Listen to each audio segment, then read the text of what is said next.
அல்லேலூயா. சத்தம் கம்பீரமா துணிக்கணும். ஆமென். இந்த பிரதம் மைக்க வச்சுட்டு கத்த மைக்கலாம கத்தவா. அல்லேலூயா. ஆண்டவர் கொடுத்த குரல் மறிக்கும் வரை கர்த்தரை ஆராதிக்கும். அதுக்கு ஆமென் சத்தமா சொல்ல மாட்டீங்களா? எல்லாம் சிரிச்சபடி இருக்கணும். ஆமென். ஏன் சிரிச்சபடி இருக்கிறோம்?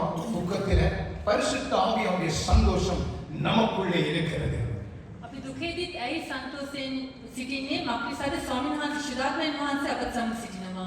சில பேர் நீங்க ஆமென் எப்படி சொல்றீங்க, சில பேர் ஆமென் சொல்றீங்க. நீங்க எப்படி சொன்னீங்களோ இல்லையோ அது சத்தியம் மாறாது. ඔයගොල්ලෝ කොහොම ආමේන් කිව්වත් ඒක සත්‍යයක්, ඒක මාරු වෙන්නේ නැහැ. இந்த கால வேளையில் கர்த்தர் எங்களை அவருடைய ஆலயத்திற்கு கொண்டு வந்திருக்கிறார். මේ උදෑසන වේලාවේදී ස්වාමීන් වහන්සේ උන්වහන්සේගේ සභාවට ගෙනත් තිබෙනවා. அதனாலே ஒரு வசனத்தை வாசித்து ஜெபத்தோடு கூட ஆண்டவருடைய வார்த்தையை நாங்கள் தியானிப்போம். අපි යාඥාවෙන් යුක්තව දෙවියන් වහන්සේගේ වචනය මෙනෙහි කරමු. நெகேமியா 2:12. நெஹெமியா 2:12.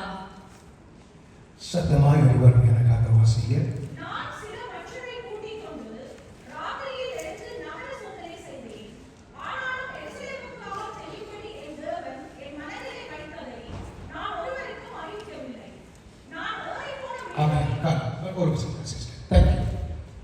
ஆனாலும் எருசலேமுக்காக செய்யும்படி என் தேவன் என் மனதிலே வைத்ததை நான் ஒருவருக்கும் அறிவிக்கவில்லை.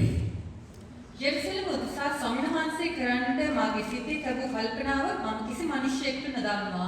எல்லாரும் என்னோட கூட சேர்ந்து 2-3 பேர் தான் பாட போறேன். என்னோட கூட சேர்ந்து இதை பாடுங்க. எல்லாருக்கும் தெரிந்த பாட்டு தான். ஜெபமாக ஆண்டவர் இந்த காலை வேளை நம் சபை நடுவிலே உலாவி அவர் சித்தத்தை வெளிப்படுத்த வேண்டும். ස්වාමීන් වහන්සේ අපේ සභා මැද සිට උන්වහන්සේගේ කැමැත්ත අපිට දරව කළ යුතුයි. ஆண்டவருடைய வார்த்தை தான் உங்களுக்கு ஜீவனை கொண்டு வர முடியும். දෙවියන් වහන්සේගේ වචනයේ පමණයි අපේ ජීවනයේ ගෙන හැකේ. எங்கள் மத்தியில் உலாவுகிறீர், எங்களோடு என்றும் வாசம் செய்யும். எங்கள்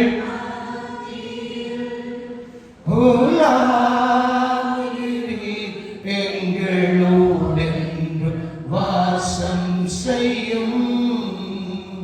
உமக்கு சிங்காசனம் அமைத்திட உம்மை தொழுகிறோம் இயேசுவே.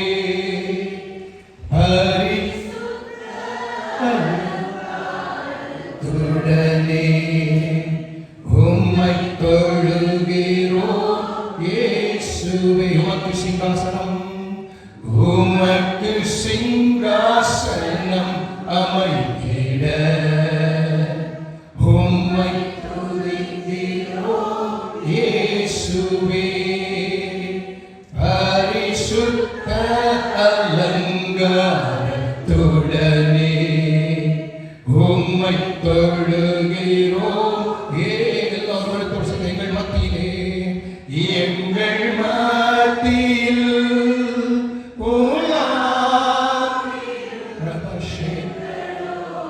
நீங்க இல்லாம நாங்க வாழ முடியாது. இயேசுவே, எங்கள் மத்தியில்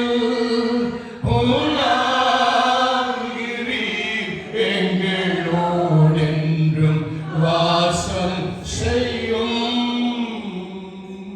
இரக்கமுள்ள எங்கள் நல்ல பரலோக பிதாவே, உம்முடைய அந்த நாவி அன்பினாலே எங்களை உம்மோடு புறவாக்க உம்முடைய குமாரனை எங்களுக்காய் அனுப்பி அவரை ஆக்கினைக்குட்படுத்தி அவரை ரத்தம் சிந்த வைத்து அவரை மரணத்துக்கு ஒப்புக் கொடுத்து உயிரோடு எழுப்பி மறுபடியும் எங்களுக்கு அனுப்பி தந்து அவர் மூலமா எங்களை உங்களோட ஒப்புரவாக்கி எங்களுக்கு ஒரு நித்திய வழியை நீர் வைத்திருக்கிறேன். உமக்கு ஸ்தோத்திரம். இந்த காலை வேளையிலும் ஆண்டவரே, இங்கே வந்திருக்கிற நாங்கள் உம்முடைய பிள்ளைகள், உம்முடைய நினைவுகளில் இருக்கிற உங்களுடைய எண்ணங்களில் இருக்கிற வார்த்தைகள் இந்த காலை வேளை உங்களுடைய பிள்ளைகளாக எங்களுக்கு பரிசுத்த ஆவியானவர் பெற்று தருவீராக. நீங்க பேசுங்க, நாங்க கேட்கிறோம். இயேசுவின் நாமத்தில் பிதாவே, ஆமென். முதலாவது இந்த வார்த்தையை வாசிக்கிற பொழுது என் ஆண்டவர் இந்த நாளில் எதை உங்களோடு பேச சொன்னாரோ அதை மாத்திரம் நான் கொண்டு வந்திருக்கிறேன். මේ වචනේ කියන විදිහදී ස්වාමීන් වහන්සේ අදවසේ කුමක්ද ඔබලා සමග බෙදා ගන්න කිව්වේ ඒක පමණක් මම ගෙන ආවිත් තිබෙනවා. அவர் என் எண்ணத்திலே போடாத எதையும் கொண்டு வந்து நான் இந்த இடத்தில் உங்களுக்கு முன்பதாய் பேச முடியாது. උන්වහන්සේ මට දුන්නේ නැති වචනයක් ගෙනල්ලා මේ ස්ථානයේ ඔබලා මැදින් මට කතා කරන්න බෑ. பேச முடியாதுன்னா நான் பேசிட்டு போகலாம். කතා කරන්න බෑ කියලා කියන්නේ මට කතා කරන්න පුළුවන්. ஆனால் பரலோகம் அங்கீகரிக்க மாட்டது. නමුත් ස්වර්ගයේ ඒක අනුමැතිය දෙන්නේ නැහැ. ஆனால் உங்களுக்குள்ள ஒரு விடுதலை வர மாட்டது. ඒ වචනේ මාර්ගයෙන් ඔබ තුල කිසිම ගැළවීමක් පැමිණෙන්නේ නැහැ. அதனாலே நான் பேசுகிற இந்த வார்த்தைகளை நீங்கள் கவனமாய் காது கொடுத்து கேட்டுக்கொள்ளுங்கள். ඒ නිසා මේ ස්ථානයේ මම බෙදා ගන්නා මේ වචනයට කොහොමදින් අහුම්කම් දෙන්න. எங்களை அழைத்த தேவன் எங்களை இன்று மாத்திரமல்ல மரண பந்தயம் நடத்துவார். අප කැඳවව දෙවියන් වහන්සේ අද දවසේ පමණක් නොවේ අපේ අවසානයේ මරණය දක්වා උන්වහන්සේ අපව ගෙන යනවා. அப்ப இந்த வசனத்தில் வாசித்தபடியே நான் அடிக்கடி பாருங்க அந்த வாசிக்கிறதை திரும்ப வாசிக்கிறேன் நான். ஆனாலும் எருசலேமுக்கு செய்யும்படி என் தேவன் என் மனதிலே வைத்ததை நான் ஒருவருக்கும் அறிவிக்கவில்லை. එසේ නමුත් යෙරුසලම උදෙසා කරන්නට මාගේ දෙවියන් වහන්සේ මාගේ සිත හිතපු කල්පනාව කිසිම මිනිසෙකුට නොදන්වා. அப்ப இரண்டு காரியங்களை நான் உங்களுக்கு இங்கே சொல்ல விரும்புகிறேன். මේ ස්ථානයේ කාරණා දෙකක් මම ඔබ සමග බෙදා ගන්න කැමතියි. முதலாவது இதை சொல்லிவிட்டு இதை குறித்து சற்று விரிவாக நான் பேச விரும்புகிறேன். මේක කියලා ඊට පස්සේ මේ ගැන විස්තර කරන්න මම කැමති වෙනවා. எருசலேமில் இடிக்கப்பட்ட அரங்கம் கட்டப்பட வேண்டும் என்ற விருப்பம் யாருக்குள் இருந்தது? යෙරුසලමේ බිඳ දමනු ලබාව ඒ පවුර ගොඩනගන්න ඕනේ කියන ආශාව කා තුළද තිබුණේ? அல்லது யாருடைய இருதயத்தில் இருந்தது? එසේ නොවන කාගේ හදවතේ නේද තිබුණේ? இரண்டாவது நெகேமியா எங்கே அல்லது எப்பொழுது தேவன் இந்த காரியத்தை அவர் மனதில் வைத்தார் அல்லது ஏன் வைத்தார்? එසේ නම් දෙවනුවට නෙහෙමියා තුළ මේ කාරණේ කොයි වෙලාවෙදී කොයි ස්ථානයේදී ඔහුගේ හදවත තුළ දෙවියන් වහන්සේ ලැබුවාද? முதலாவது நாங்கள் ஏன் வைத்தார் என்பதை நாங்கள் சற்று கொஞ்சம் தியானிப்போம். පළමුවට කොයි වෙල ඇයි ඒක ලැබුවේ කියලා අපි ඉස්සෙල්ලා බලමු. நீங்க எரேமியா 3:31 உங்கள் எல்லாருக்கும் அநேக தெரிந்த வார்த்தைகள் தான். යෙරමියා 31:9 අපි හැමදෙනාටම දන්නවා. அழுகையோடும் விண்ணப்பத்தோடும் வருவார்கள். ඔවුන් ඇඳීමත් සමග පැමිණෙනවා. அவர்களை வழிநடத்துவேன். ඔවුන්ට මම මඟ පෙන්වනවා. அவர்களை தண்ணீருள்ள நதியண்டைக்கு ඔවුන් වතුර ඇති ගංගාවක් කෙරේ இடராத செம்மையான வழியிலே நடத்துவேன். ඔවුන් හරි මාර්ගයේ මම ගෙන යනවා. இந்த இடத்திலே ஆண்டவர் இங்கே இந்த காரியத்தில் எரேமியா 31:9 இந்த வசனத்திலே அழுகையோடும் விண்ணப்பத்தோடும் என்னிடத்தில் வருவார்கள். යෙරමියා 31:9 කියන විදිහට ඔවුන් හැඬීමත් සමග මා කෙරේ පැමිණෙනවා. இப்படி நறுங்குண்ட இருதயத்தோடு கர்த்தருடைய சமூகத்தில் யாரெல்லாம் வருகிறார்களோ කවුරු ඔක්කොම පැටලව විදනව හදවතක් සමග දෙවියන් වහන්සේ ඉදිරියට පැමිණෙනවාදෝ ஆண்டவர் அவர்களை நடத்துவார். දෙවියන් වහන්සේ ඔවුන්ට මඟ පෙන්වනවා. அப்ப இந்த நெகேமியா எங்கே இந்த ஏன் நெகேமியாவுடைய உள்ளத்திலே ஆண்டவர் இந்த விருப்பத்தை வைத்தார் என்றால் ස්වාමීන් වහන්සේ මේ ආශාව නෙහෙමියාගේ හදවතේ ඇයි ලැබුවේ නම් நீங்க முதலாவது வசனத்திலே இதை குறித்து அந்த வருடம் முழுவதும் அநேக முறை அநேக பாஸ்டர்கள் எல்லாம் அங்கேயே சில காரியங்களை பேசிக்கொண்டே இருக்கிறார்கள். මේ වර්ෂයේ මුල සිට පාස්ටර් ඇතුළු අනිත් සියලු දෙනාම මේ වචනය ගැන පොඩ කතා කරමින් එනවා. அலங்கம் இடிக்கப்பட்டது என்று கேள்விப்பட்ட பொழுது ඒ පවුර නිදි ගියා කියලා ඔහු අසපු වෙලාවේ வாசல்கள் எரிக்கப்பட்டது என்று கேள்விப்பட்ட பொழுது ඒ ස්ථානයේ දොරටු ඇවිල්ලා ගිනි දමනු ලැබුවා කියලා ඔහු දැනගත් විටදී நெகேமியா என்ன செய்கிறார்? නෙහෙමියා කුමක්ද කරන්නේ? நீங்க நமக்கு 4வது வசனம் நெகேமியா 1:4 சொல்லுகிறது. නෙහෙමියා 1:4 පවසනවා இந்த வார்த்தைகளை கேட்ட பொழுது මේ වචන මම ඇසූ විටදී நான் உட்கார்ந்து அழுது මම හිතගෙන අඬා சில நாளாய் துக்கித்து කීප දවසක් වැළපී உபவாசித்து නිරාහාරව සිට மன்றாடி දෙවියන් වහන්සේ ඉදිරියේ සිට பரலோகத்தின் தேவனை நோக்கி ස්වර්ගයේ දෙවියන් වහන්සේ කෙරෙහි அப்ப நல்லா கவனிங்க, இந்த இடத்துல எரேமியா தேவனிடத்தில் போகிற பொழுது அவருடைய இருதயத்தில் இந்த ஆலயத்தை கட்டவென்ற நோக்கத்தோடு போகவில்லை. යෙරමියා දෙවියන් වහන්සේගේ අභිමුඛයට යන විටදී මේ පවුර නැවත ගොඩනගන්න ඕනේ කියන ඒ හැඟීමත් සමග ගියේ නැහැ. அலங்கம் இடிக்கப்பட்டது உள்ளத்தை பாதித்தது. ඒ පවුර විදි ගියේ එක ඔහුගේ හදවතට ඒක බලපෑවා. ஜனங்கள் பாதித்தது. ජනතාව ඒ ස්ථානයේ පීඩාව විඳින එක ඔහුගේ හදවතට தேவ බලපෑවා. சமூகத்தில் ஓடி போகிறார். දෙවියන් වහන්සේගේ අභිමුඛයට දුවගෙන යනවා. ஆண்டவருடைய பாதத்திலே அழுகிறார். දෙවියන් වහන්සේගේ පාද පොඹට සිට අඬනවා. ஆண்டவர் பாதத்திலே கெஞ்சி செய்கிறார். දෙවියන් වහන්සේට යාඥා කරනවා. அவர் முதலாவது இந்த அலங்கம் கட்டப்பட எங்களுடைய எண்ணத்தில் இது ஒரு மனிதனால் கூடுகிற காரியம் அல்ல. මේ පවුර ගොඩනගන ප්‍රතිමයෙන්ම මේක මනුෂ්‍යයට පුළුවන් වූ කාරණයක් නොවේ.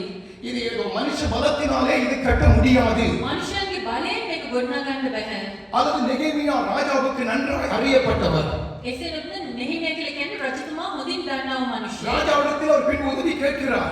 රජතුමාගෙන් පස්සේ ඔහු උදව් ඉල්ලනවා. ஆனால் அவர் ராஜாவின் நம்பிக்கை வைக்கவில்லை. නමුත් ඔහුගේ විශ්වාසය රජතුමා කෙරෙහි නොවේ තිබුණේ. இதை தேவன் ஒருவர் தான் கட்ட முடியும். මේක දෙවියන් වහන්සේට පමණයි ගොඩනැගිය හැකි. ஆண்டவர் ஒருவர் தான் இதை மீண்டும் திருப்பி கட்ட முடியும் என்கிற அந்த விசுவாசம் அவருக்குள்ளே இருந்தது. දෙවියන් වහන්සේට පමණයි මේක ගොඩනැගිය හැකි කියන විශ්වාසය ඔහුට තිබුණා. அந்த நோக்கத்தோடு கூட அவர் அழுகையோடும் விண்ணப்பத்தோடும் அந்த இருதய தாகத்தோடு கூட அவர் தேவனிடத்தில் போகிறார். ඒ හදවතත් සමග හදවතේ ආශාවත් සමග ඇඟීමත් කන්නලවත් සමග දෙවියන් වහන්සේගේ පාමුලට යනවා. ஆண்டவரிடத்தில் அழுது ஜெபித்துக் கொண்டே இருக்கிறார். දෙවියන් වහන්සේට අඬමින් යාඥා කරමින් සිටිනවා. ஆனால் இதே ஏக்கம் நம்முடைய ஆண்டவராகிய தேவனுக்குள் நான் மறுபடியும் இந்த எருசலேமை கட்ட வேண்டும் என்ற ஏக்கத்தோடு அந்த இருதயம் அவருக்குள்ளே இருந்தது.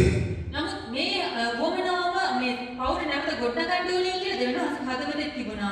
ஆண்டவர் தன்னுடைய உடைக்கப்பட்ட ஆலயத்தை தான் திரும்ப கட்ட வேண்டும் என்று ஏக்கத்தோடு கூட இருந்தார். දෙවියන් වහන්සේ තමන්ගේ විදගමු ලැබුව දේවස්ථානයේ නැවත වතාවක් ගොඩනැගිය යුතුයි කියන ඒ හදවත සමග සිටියා. இப்படி அவர் ஏக்கத்தோடு இருக்கிற பொழுதுதான் இந்த நெகேமியா என்ற மனிதன் அதே ஏக்கத்தோடு அங்கே தேவ சமூகத்தில் போகிறார். ඒ වොමනාව ආශාවත් සමග සිටින විදිහදී තමයි මේ නෙහිමියා කියන මනුෂ්‍යයා ඒ ආකාරයෙන් දෙවියන් වහන්සේගේ අභිමුඛයට යන්නේ. அப்ப பாருங்க, ஆண்டவர் யாரை அவர் தான் தன்னுடைய சித்தத்தை தன்னுடைய விருப்பத்தை யாருடைய இதயத்திலே வைக்க முடியும்? දෙවියන් වහන්සේ තමන්ගේ කැමැත්ත තමන්ගේ සැලැස්ම කාගේ හදවතේද තැබිය හැක්කේ?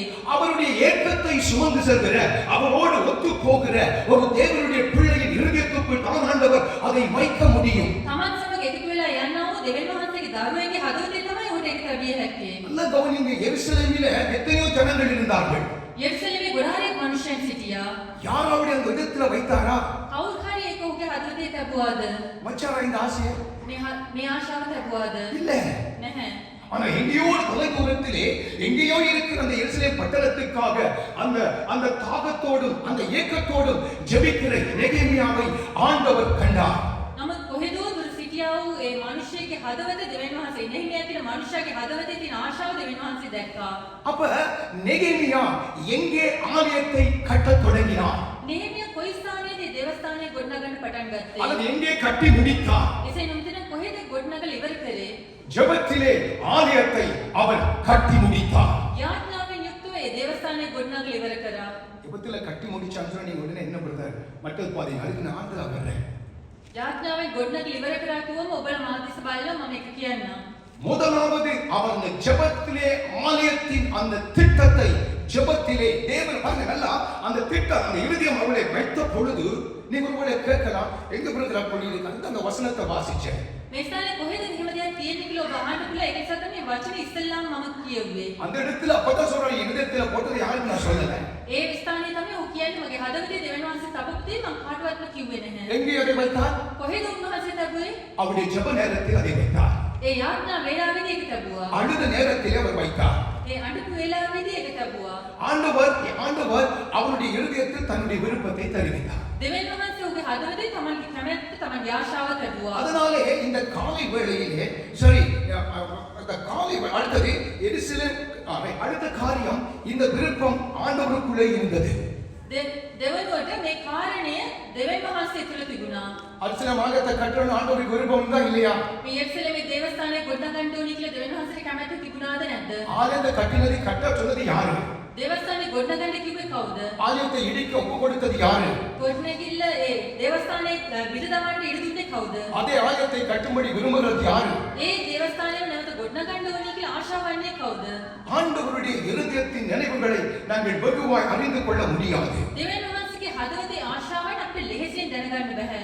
யாரிடத்தில் அவர் பேச முடியும் என்றால் அழுகையோடும் விண்ணப்பத்தோடும் வருகிறவர்களை நான் வழிநடத்துவேன். උන්වහන්සේ කාටද කතා කරන්නේ නම් ඇඬීමත් කන්නලොවත් සමග උන්වහන්සේ අමුකට එන්නව මනුෂ්‍යයන්ට උන්වහන්සේ මඟ පෙන්වනවා. சரி, இந்த வருடத்திலே கர்த்தர் எங்களுக்கு என்ன வாக்கு கொடுத்தார்? මේ වර්ෂයේ උන්වහන්සේ අපිට දුන්නා වූ පොරොන්දුව කුමක්ද? இதில் பேருக்கு ஞாபகம் இருக்கு. කී දෙනෙක්ට ඒක මතක තිබෙනවද? சரி எல்லாம் எழுதுங்க எழுதுங்க எசேக்கியேல் 36:11 එසේකියල් 36:11 முந்தின சீரை பார்க்கலாம் நற்சீர் உண்டாக்குவேன். ප්‍රථම දේට වඩා මම මහත් වූ දෙයක් කරනවා. ஆமென். அப்ப இந்த நான் சொல்றது நன்றாய் கவனியுங்கள். இந்த வாக்குத்தத்தத்தை ஆண்டவர் இந்த வருடத்தில் தர வேண்டும் என்று அவர் தம்முடைய நாதி தீர்மானத்துக்குள் மறைத்து வைத்திருந்தார். ස්වාමීන් වහන්සේ මේක කරන්න ඕනේ කියලා උන්වහන්සේගේ කැමැත්තව තිබුණා. அப்ப 2000 இந்த ஆண்டிலே இந்த சபையினுடைய இந்த சபை மக்களுடைய அந்த முற்சீரை பார்க்கிலும் நற்சீர் உண்டாக செய்வேன் என்று ஆண்டவர் இருதயத்திலே அதை வைத்திருந்தார். ඒ නිසා දෙවියන් වහන්සේ ඇවිල්ලා මේ සභාවේ ආරම්භයට වඩා අවසානයේ යහපත්ව තවත් වැඩි ලෙස ආශිර්වාද සම්පත සබනවා කියලා උන්වහන්සේ කියනවා. ஒவ்வொரு முறைகளும் இந்த சபையிலே வந்து ஒவ்வொரு தேவனுடைய பிள்ளைகள் அவருடைய வார்த்தையை கொடுக்கிற பொழுது ஏதோ சும்மா இருந்துட்டு இந்த இடத்துல வந்து நின்று வசனத்தை பேசணும் நானும் நீங்களும் நினைக்க கூடாது. මේ ස්ථානයේ ඇවිල්ලා දෙවියන් වහන්සේගේ වචනේ බෙදා ගන්න විදිහදී දෙවියන් වහන්සේගේ දරුවන් නිකන් ඇවිල්ලා බෙදා ගන්නවා කියලා ඔබ හිතන්න එපා. இதற்காக நேரங்களை காலங்களை எல்லாவற்றையும் அர்ப்பணித்து நிறைய நித்திரை முடித்து ஆண்டுடைய சமூகத்தில் விழுந்து கிடந்து அழுது ஜெபத்தோடு கூட அவர் கொடுக்கிறதை அங்கே உங்களுக்கு வந்து நாங்கள் கொடுக்கிறோம்.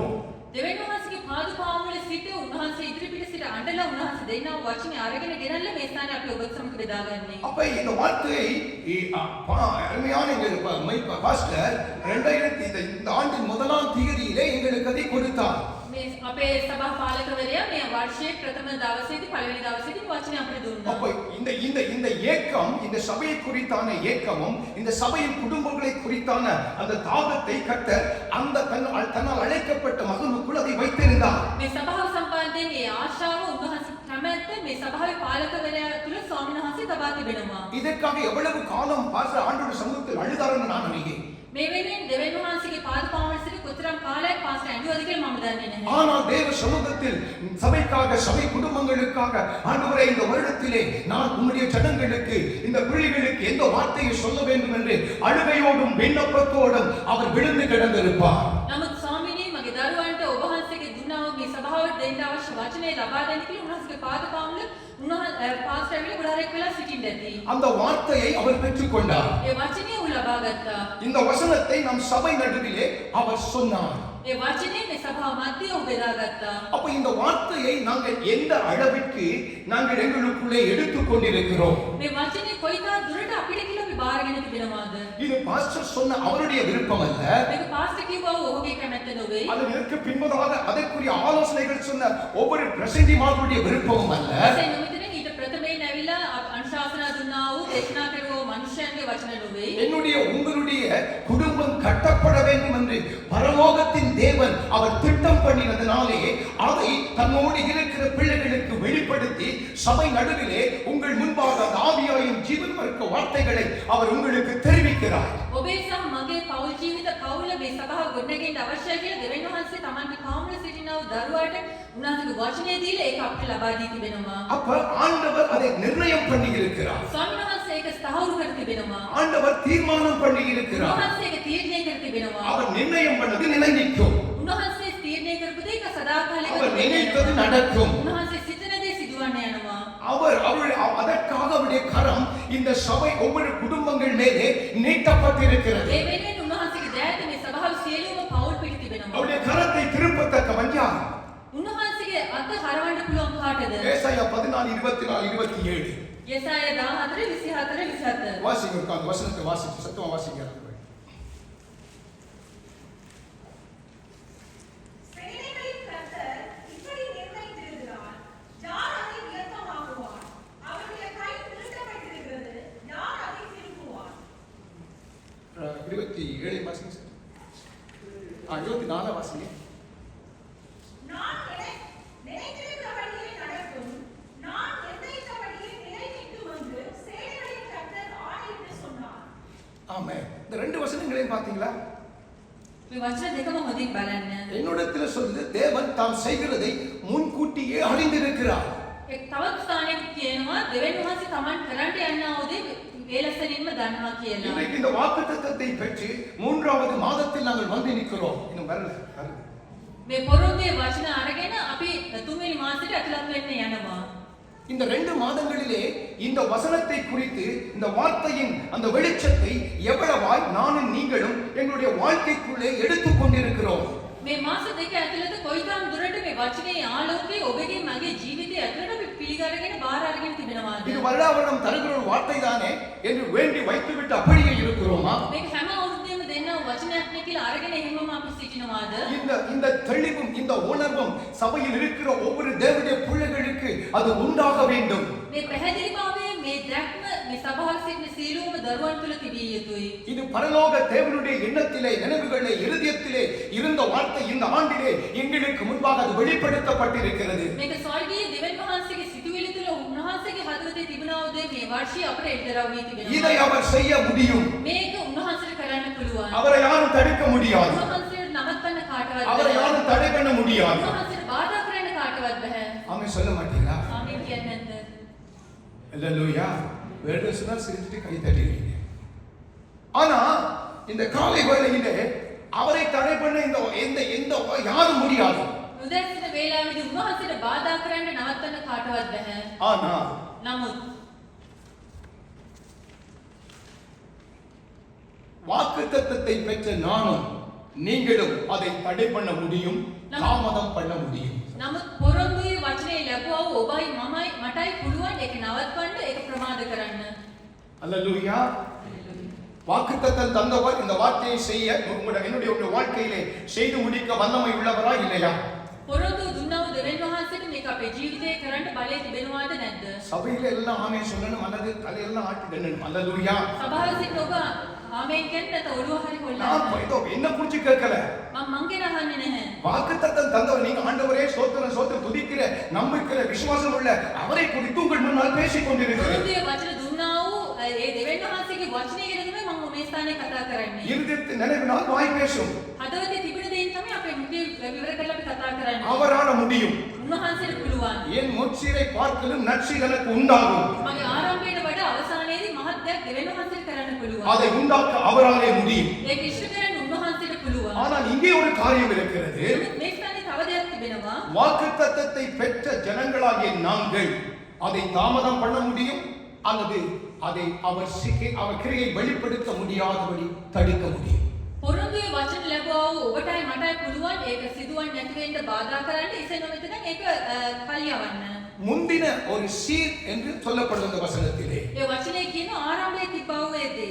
இந்த ஆலயத்தை ஆண்டவர் கட்டி அபிஷேகம் பண்ணி அதாவது அபிஷேகம் பண்ணி ஆண்டவர் இந்த ஆலயத்திலே நான் இருப்பேன் என்று சாலமோன் துதிக்கிற பொழுது இந்த காரியங்களை சொல்லுகிறார். ස්වාමීන් වහන්සේ සාලමෝන් මේ දේවස්ථානයේ ගොඩනගලා පූජා කරන විදිහදී මේ දේවස්ථානයේ මම සිටිනවා කියලා කියනවා. அப்ப முந்தின ஒரு சீர் எங்களுக்கு இருந்திருக்கிறது. එසේනම් ආරම්භයේදී යහපතක් අපිට තිබී තිබෙනවා. ஒரு காலத்தில் ஒன்றும் இல்லாமல் தேவன் இல்லாமல் ஆண்டுடைய பிரசன்னம் இல்லாமல் சந்தோஷ சமாதானம் இல்லாமல் வாழ்ந்த எங்களை இயேசுவை ஏற்றுக்கொண்டதனாலே ஒரு முற்சீரை அதாவது ஒரு மறு வாழ்வை அல்லது சந்தோஷத்தின் வாழ்வை தேவனே எங்கள் கரத்திலே கொடுத்தார். ආරම්භයේදී සන්තෝෂයක් නොමැතිව අපි සිටියා වූ අපේ ජීවිතේට දෙවියන් වහන්සේව පිළිගත් නිසා දෙවියන් වහන්සේ මහත් දෙයක් කර තිබෙනවා. ஆண்டவர் என்ன சொல்றார்? முந்தின சீரை பார்க்கிலும் நற்சீர் உண்டாக்குவேன் என்று சொல்றார்.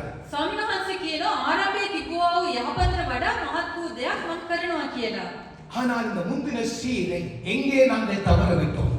එසේනම් මේ ආරම්භයේ තිබුණා වූ ඒ යහපත කොයි ස්ථානයේද අපි නැති කරගත්තේ? இந்த முந்தின சீரைகளை விட்டு போக காரணம் என்ன? ආරම්භයේ තිබුණා වූ ඒ යහපත අපිට නැති වෙන්න හේතුව කුමක්ද? இந்த ஆலயத்திலே ஏறெடுக்கிற ஜெபங்களுக்கு நான் செவி கொடுப்பேன் என்று ஆண்டவர் சொன்னாரே. මේ දේවස්ථානයේදී කියනවා යාඥාවන් වලට මගේ කන් විවරව තිබෙනවා කියලා ස්වාමීන් වහන්සේ කිව්වානේ. என் மகிமை விளங்கும்படி நான் இதிலே வசம் பண்ணுவேன் என்று சொன்னாரே. මගේ මහිමේ එළිදරව් වෙන පිණිස මේ ස්ථානයේ මම සිටිනවා කියලා උන්වහන්සේ ஆனால் පැවසුවා. அதே ஆலயம் இடிக்கப்பட்டு போனது. නමුත් ඒ දේවස්ථානයේ බිඳ දමනු ලැබුණා. அப்ப அந்த சீர் இடிக்கப்பட காரணம் என்ன? එසේනම් මේ යහපත බිඳ වැටෙන්න හේතුව කුමක්ද? அலங்கம் இடிக்கப்பட காரணம் என்ன? ඒ පවුර බිඳ වැටෙන්න හේතුව කුමක්ද? காரணம் யார்? හේතුව කවුද? பகவர்கள் உடைத்தார்களா? ඒ ස්ථානයේ නපුරු ඔවුන්ට විරුද්ධව සිටියා මනුෂ්‍යන් කැඩුවාද? அல்லது பாதாளத்தின் வல்லமை உடைத்ததா? එසේ නොමැතිනම් පාතාලයේ බලයෙන් ඒ ස්ථානයේ කඩනු ලැබුවාද? நாங்களே அதை உடைக்க தேவனுக்கு அனுமதியை கொடுத்தோம். අපිම ඒක විද දමන්න දෙවියන් වහන්සේට අනුමැතිය ලබා දුන්නා. எங்கள் மீறுதல்களாலே அந்த சீரை நாங்கள் இழந்து போனோம். අපි ඇවිල්ලා වැරදි නිසාම ඒ දේවල් නැති නැති කරගන්න හේතුවක් වුණා. எங்கள் கீழ்ப்படியாமையினாலே அந்த சீலை இழந்து போனோம். අපේ යටහත් භාවයක් නැතිකම නිසා අපි ඒක නැති කරගත්තා. ஆண்டவர் அதை அழிக்க அவர் விருப்பமில்லை. දෙවියන් වහන්සේගේ කැමැත්ත නොවේ ඒක විනාශ කිරීම. வாக்குத்தத்தத்தை பெற்ற பிள்ளைகள் கர்த்தருடைய வாழ்க்கைக்கு நேராய் தங்கள் வாழ்க்கையை நடத்தாததினாலே පොරොන්දුවේ දරුවා තමයිගේ ජීවිතේ දෙවියන් වහන්සේ ඉදිරියට හරියාකාරව මඟ පෙන්වගෙන යන්නේ නැති නිසා. கர்த்தருடைய வார்த்தையின் வெளிச்சத்தில் தங்கள் வாழ்க்கையை அமைத்துக் கொள்ளாததினாலே දෙවියන් වහන්සේගේ ආලෝකයේ ඉදිරියට හරියාකාරව දෙවන්ගේ ජීවිතේ ගෙන යන්නේ නැති නිසා. சீர்கேடு உண்டானது. ඒ ස්ථානේ අයහපත පැමිණියා. அல்லேலூயா. அப்ப நாங்கள் இழந்திருக்கிறோம். එසේනම් අපි නැති කරගෙන තිබෙනවා. நற்செய்தியை கொண்டு வர ஆண்டவர் விருப்பப்படுகிறார். දෙවියන් වහන්සේ කැමති යහපත ගෙනීම. ஆண்டவர் முந்தின சீரை பார்க்கலும் நற்சீரை அவர் கொண்டு வர அவராலே முடியும். පරණ තිබුණා වූ යහපතට වඩා මහත් වූ දෙයක් අපිට ගෙන එන්න දෙවියන් වහන්සේට පුළුවන්. ஆனால் அதற்கு நாங்கள் என்ன செய்ய வேண்டும்? එසේනම් ඒකට අපි කුමක්ද කළ යුත්තේ? தேவன் எங்கள் வாழ்க்கைக்குள் அந்த நற்சீரை கொண்டு வரும்படி நாங்கள் என்ன செய்ய வேண்டும்? දෙවියන් වහන්සේ යහපත අපේ ජීවිතේට ගෙන එන පිණිස අපි කුමක්ද කළ යුත්තේ? நானும் நீங்களும் அதை செய்கிற வரைக்கும் ஆண்டவர் அந்த நற்சீரை என்னுடைய உங்களுடைய வாழ்க்கைக்குள்ளே அவர் வாக்கு கொடுத்தாலும் அதை நிறைவேற்ற முடியாது. උන්වහන්සේ යහපත අපේ ජීවිතේට ගෙන එනවායි කියලා පොරොන්දුවක් ලබා දුන්නා වුණත් ඒක අපේ ජීවිතේට උන්වහන්සේ ගෙන එන්න බැරුව තිබෙනවා. ஹல்லேலூயா. இடத்துல நாமே சொல்லுங்க, நான் பேசாதீங்கன்னா பார்த்து ஆமே சொல்ல வேண்டும். ஹல்லேலூயா. அதை செய்ய முடியாது. ඒක කරන්න බෑ. நீங்க சொல்லிட்டு இருக்க கூடாது, ஆண்டவர் எல்லாம் செய்து முடிப்பாரு, அவருக்கு வல்லமை உண்டு. ඔබට කියන්න බෑ දෙවියන් වහන්සේ සියල්ලම ඉෂ්ට කරේ උන්වහන්සේට බලය තිබෙනවා කියලා. ஆமென். அவருக்கு வல்லமை உண்டு. ආමේන්. උන්වහන්සේට බලය තිබෙනවා. ஆனால் அவர் நீதியுள்ள தேவன். නමුත් උන්වහන්සේ ධර්මිෂ්ඨ වූ පියාණන්. ஆனால் அவர் நீதியுள்ள தேவன். උන්වහන්සේ ධර්මිෂ්ඨ වූ පියාණන්. புறஜாதிகள் தன்னுடைய நாமத்தை தூஷிக்க அவர் இடம் கொடுக்க மாட்டார். අන්‍ය ජාතීන්ට තමගේ නාමය දූෂණය කරන්න උන්වහන්සේ ඉඩ දෙන්නේ නැහැ. புறஜாதிகள் மத்தியிலே தேவனுடைய நாமம் யாராலே தூஷிக்கப்படுகிறது? අන්‍ය ජාතීන් මැද දෙවියන් වහන්සේගේ නාමය කවුරු නිසා දූෂණය වෙනවාද? யாராலே அது புகழப்படாமல் இருக்கிறது? කවුරු නිමිත්තෙන් ඒක ඇවිල්ලා ප්‍රශංසාව ලබන්න නැතුව තිබෙනවාද? தேவனுடைய ஜனங்களாலே, දෙවියන් වහන්සේගේ දරුවන් නිසා. அவர்கள் வாழ்க்கை முறையினாலே. ඔවුන් ජීවත් වන ජීවන රටාව නිසා. அப்ப நெகேமியா இந்த அதனாலே ஜெபத்திலே ஆலயத்தை கட்டின நெகேமியா යාඥාවෙන් මේ දේව මාලිගාව ගොඩනගුවා වූ නෙහෙමියා அவர் அப்படியே சும்மா இருக்கல்ல. ඒක එහෙමම අතහැරලා ඔහු සිටියේ නැහැ. அவருக்கு தெரிஞ்சிட்டு ஆண்டவர் இந்த இடத்தை வச்சால செய்து முடிக்க போறார். ඔහු දැනගෙන සිටියේ මගේ හදවතේ තබුවා දෙවියන් වහන්සේගේ ඉෂ්ට කරයි කියලා. ஆனால் தான் செய்ய வேண்டிய ஒரு காரியம் இருக்கிறது. නමුත් තමන් කළ යුතු එක දෙයක් තිබෙනවා. தான் செய்ய வேண்டிய காரியத்தை தான் செய்ய வேண்டும். තමන් කළ යුතු දේ තමන් කළ යුතුයි. அப்பதான் நீங்க பாத்தீங்கன்னா அந்த வாசித்த அந்த கடை அந்த பகுதியை திருப்பி பார்க்கிறேன். 12 நெகேமியா 2:12 திரும்ப நான் வாசிக்கிறேன் கேளுங்கள். நெகேமியா 2:12 நான் சில மனுஷரை கூட்டிக் கொண்டு ராத்திரியில் எழுந்து நகர சோதனை செய்தேன். நெகேமியா 2:12 அப்ப பாருங்க, இவர் தேவன் தன்னுடைய இருதயத்திலே அந்த தேவனுடைய விருப்பத்தை வைத்தவுடன் அவர் அங்கே ஜெபத்திலே உட்கார்ந்து இருக்கவில்லை. ඒ ආශාව දෙවියන් වහන්සේ ඔහුගේ හදවතේ තබූ පමණින් ඔහු යාඥා කළා එහෙමම හිටියේ නැහැ. தேவன் அவர் யாருடைய மனதிலே அதை வைப்பார் என்றால் දෙවියන් වහන්සේ කාගේ හදවතේද ඒක තබන්නේ? அழுகையோடும் விண்ணப்பத்தோடும் வருவ விதத்தில் வைப்பார். හැඬීමෙන් සහ කන්නලව්වක් සමග එන්න වූ මනුෂ්‍යයන්ගේ හදවතේ තබනවා. அது மாத்திரமல்ல, அதற்காக கிரியை செய்கிறவர்கள் மத்தியிலும் வைப்பார். ඒ පමණක් නෙවෙයි ඒ වෙනුවෙන් ක්‍රියා කරන්නා වූ මනුෂ්‍යයන් මැදින් තබනවා. இவர் இருந்த வாழ்க்கைக்கு இவர் அங்க போக வேண்டிய அவசியம் இல்லை. මූ ජීවත් වුණා වූ ජීවන රටාවට මොහුට ඒ ස්ථානයට යන්නේ අවශ්‍යතාවයක් නැහැ. ஆண்டவர் வெகு சீக்கிரத்தில் தன்னுடைய இருதயத்தை ஒரு மனிதனுடைய இருதயத்துக்குள் வைக்க மாட்டார். எல்லாமே வைக்க மாட்டார். ස්වාමීන් වහන්සේ හැමෝගෙම හදවත්වල හැමදේම තබන්නේ නැහැ. யார் இதை எடுத்து பாரத்தோடு கூட அர்ப்பணிப்போடு கூட செயல்படுகிறார்களோ அவர்கள் இருதயத்தில் தன் விருப்பத்தை வைப்பார். කවුද ඒක අරගෙන කැපකිරීමක් සමග වමනාවෙන් ආශාවෙන් යුක්තව කරනවාද ඒ මනුෂ්‍යන්ගේ හදවතේ තමයි උන්වහන්සේ තබන්නේ. இவர் காதினாலே கேள்விப்பட்டார். ඔහු කනෙන් අසනවා. இவர் அங்க போயிட்டு அந்த 3 நாட்கள் இருந்த பின்பாக அவர் என்ன செய்யறார் என்றால் ராத்திரியிலே இது அடிக்கடி வாசிக்க நகர சிவங்களை வருது. ஆனா நரகம் தான் வருது.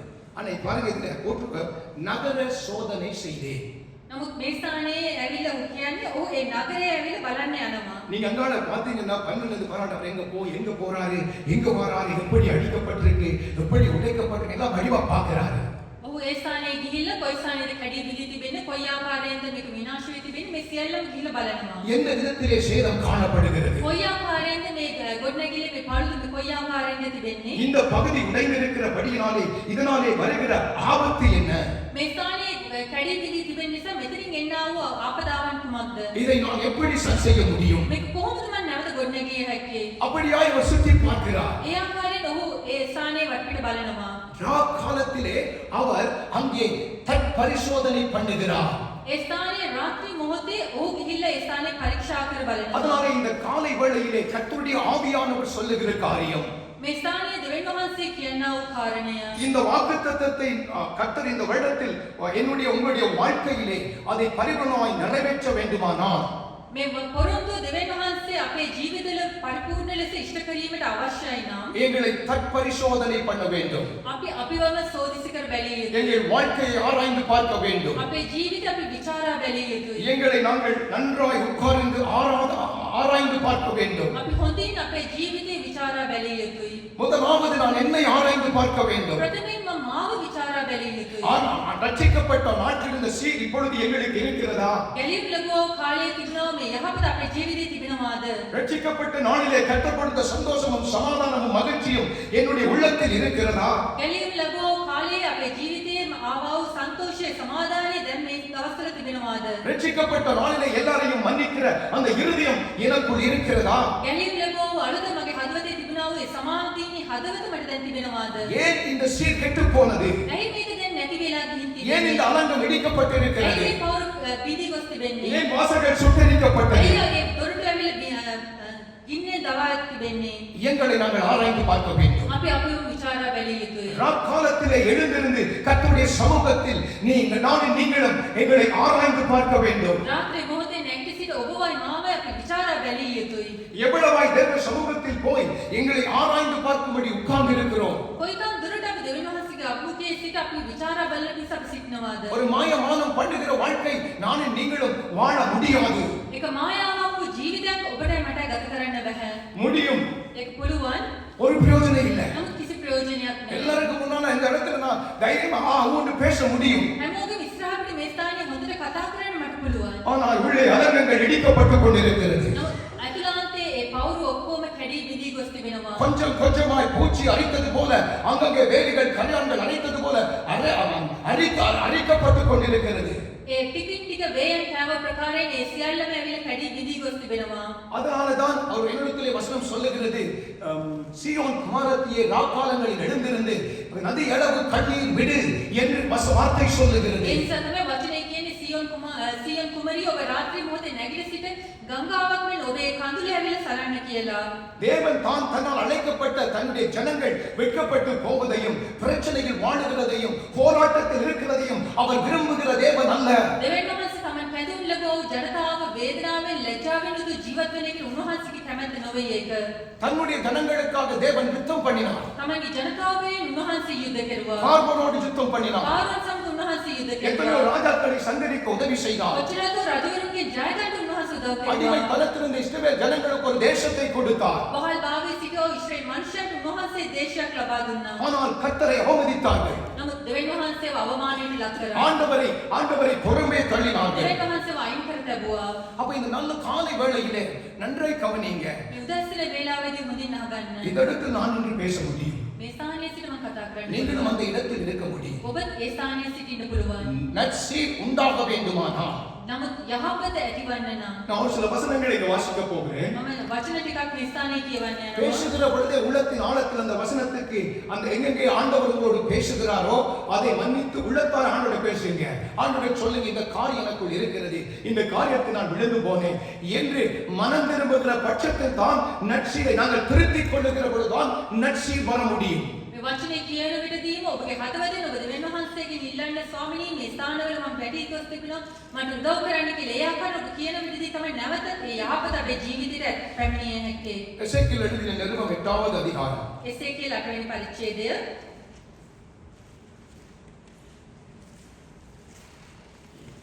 5, 14, 16, 17. පස්වෙනි වචනේ 13 වෙනි වචනේ සහ 16 17 ஒன்னு வாசிச்சு முடிச்சு கொஞ்சம் இடைவெளி விடுங்க, அதுக்கு பிறகு மற்ற வசனத்தை வாசிக்கலாம். அவர் என்னை பார்த்து, மனுபுத்திரனே, உன் கண்களை ஏறெடுத்து வடக்கே பார் என்றார். அப்பொழுது நான் என் கண்களை ஏறெடுத்து வடக்கே பார்த்தேன். இதோ பலிபீடத்தின் வாசலுக்கு வடக்கே பார்த்தேன். நடுவிலே எரிச்சல் உண்டாக்குகிற அந்த விக்கிரகம் இருந்தது. 6வது வசனம். அவர் என்னை நோக்கி, மனுபுத்திரனே, அவர்கள் செய்ததை காண்கிறாயா? என் பரிசுத்த ஸ்தலத்தை விட்டு என்னை தூரமாய் போகப்பண்ணும்படியான இஸ்ரவேல் வம்சத்தார் இங்கே செய்கிற மிகுந்த அருவருப்புகளை காண்கிறாய் அல்லவா? 14வது வசனம். என்னை கர்த்தருடைய ஆலயத்து வடக்கு வாசலின் நடையிலே கொண்டு போனார். இதோ, அங்கே தம்மூசுக்காக அழுது கொண்டிருக்கிற ஸ்திரீகள் உட்கார்ந்திருந்தார்கள். 17வது வசனம். அப்பொழுது அவர் என்னை நோக்கி, மனுபுத்திரனே, இதை கண்டாயா? இங்கே யூதா வம்சத்தார் செய்கிற அருவருப்புகள் அச்சமான காரியமா? அவர்கள் தேசத்தை கொடுமையினால் நிரப்பி என்னை அடிக்கடி கோபமூட்டுகிறார்கள். ஹல்லேலூயா. இந்த காலை வேளையிலே இந்த காரியம் எங்கே நடக்கிறது என்றால் அங்க கர்த்தருடைய ஆலயத்துக்குள்ளே நடக்கிறது. මේ දේවල් කොයි ස්ථානයේද සිදුවන්නේ නම් දෙවියන් වහන්සේගේ ගෘහය තුල සිදුවනවා. இந்த ஆலயத்துக்குள்ளே வந்து சீக்கிரமா எல்லாரும் போக முடியாது. මේ දේවස්ථානය තුලට හැමෝටම යන්න බෑ. அங்க ஆலயத்துக்குள்ள என்ன நடக்கிறது என்பதை வெளியில் இருக்க ஜனங்கள் பார்க்க முடியாது. දේවස්ථානයේ ඇතුළත කුමක්ද සිදුවන්නේ කියලා එළියේ සිටින මනුෂ්‍යයන්ට දකින්න බලන්න බෑ. அதனாலதான் ஆண்டவர் எசேக்கியேலை ஆவிக்குள்ளாக ஆவிகளை கொண்டு போய் அவர் இந்த காரியங்களை அந்த எசேக்கியேலுக்கு வெளிப்படுத்துகிறார். ඒ නිසා තමයි දෙවියන් වහන්සේ එසේකියේල් ආත්මයෙන් ඒ ස්ථානෙට ගෙන ගොස් ඒ ස්ථානයේ සිදුවන්නා වූ දේවල් පෙන්වා දෙන්නේ. இங்கே கர்த்தர் இந்த எருசலேமிலே கட்டப்பட்ட ஆலயத்தில் மறைவாய் நடக்கிற காரியங்களை கர்த்தர் எசேக்கியேலுக்கு காண்பிக்கிறார். යෙරුසලමේ දේවස්ථානය තුල සැඟවී තිබෙනා වූ ඒ අයහපත්කම් දෙවියන් වහන්සේ එසේකියේල්ට පෙන්වනවා. ஆனால் இந்த புதிய ஏற்பாட்டிலே ஆண்டவர் சொன்னார், நாங்கள் எங்களுடைய சரீரமானது நாங்கள் தேவனாலே பெற்றதும் பரிசுத்த ஆவியானவர் வாசம் பண்ணுகிற ஆலயமாய் இருக்கிறது அல்லவா?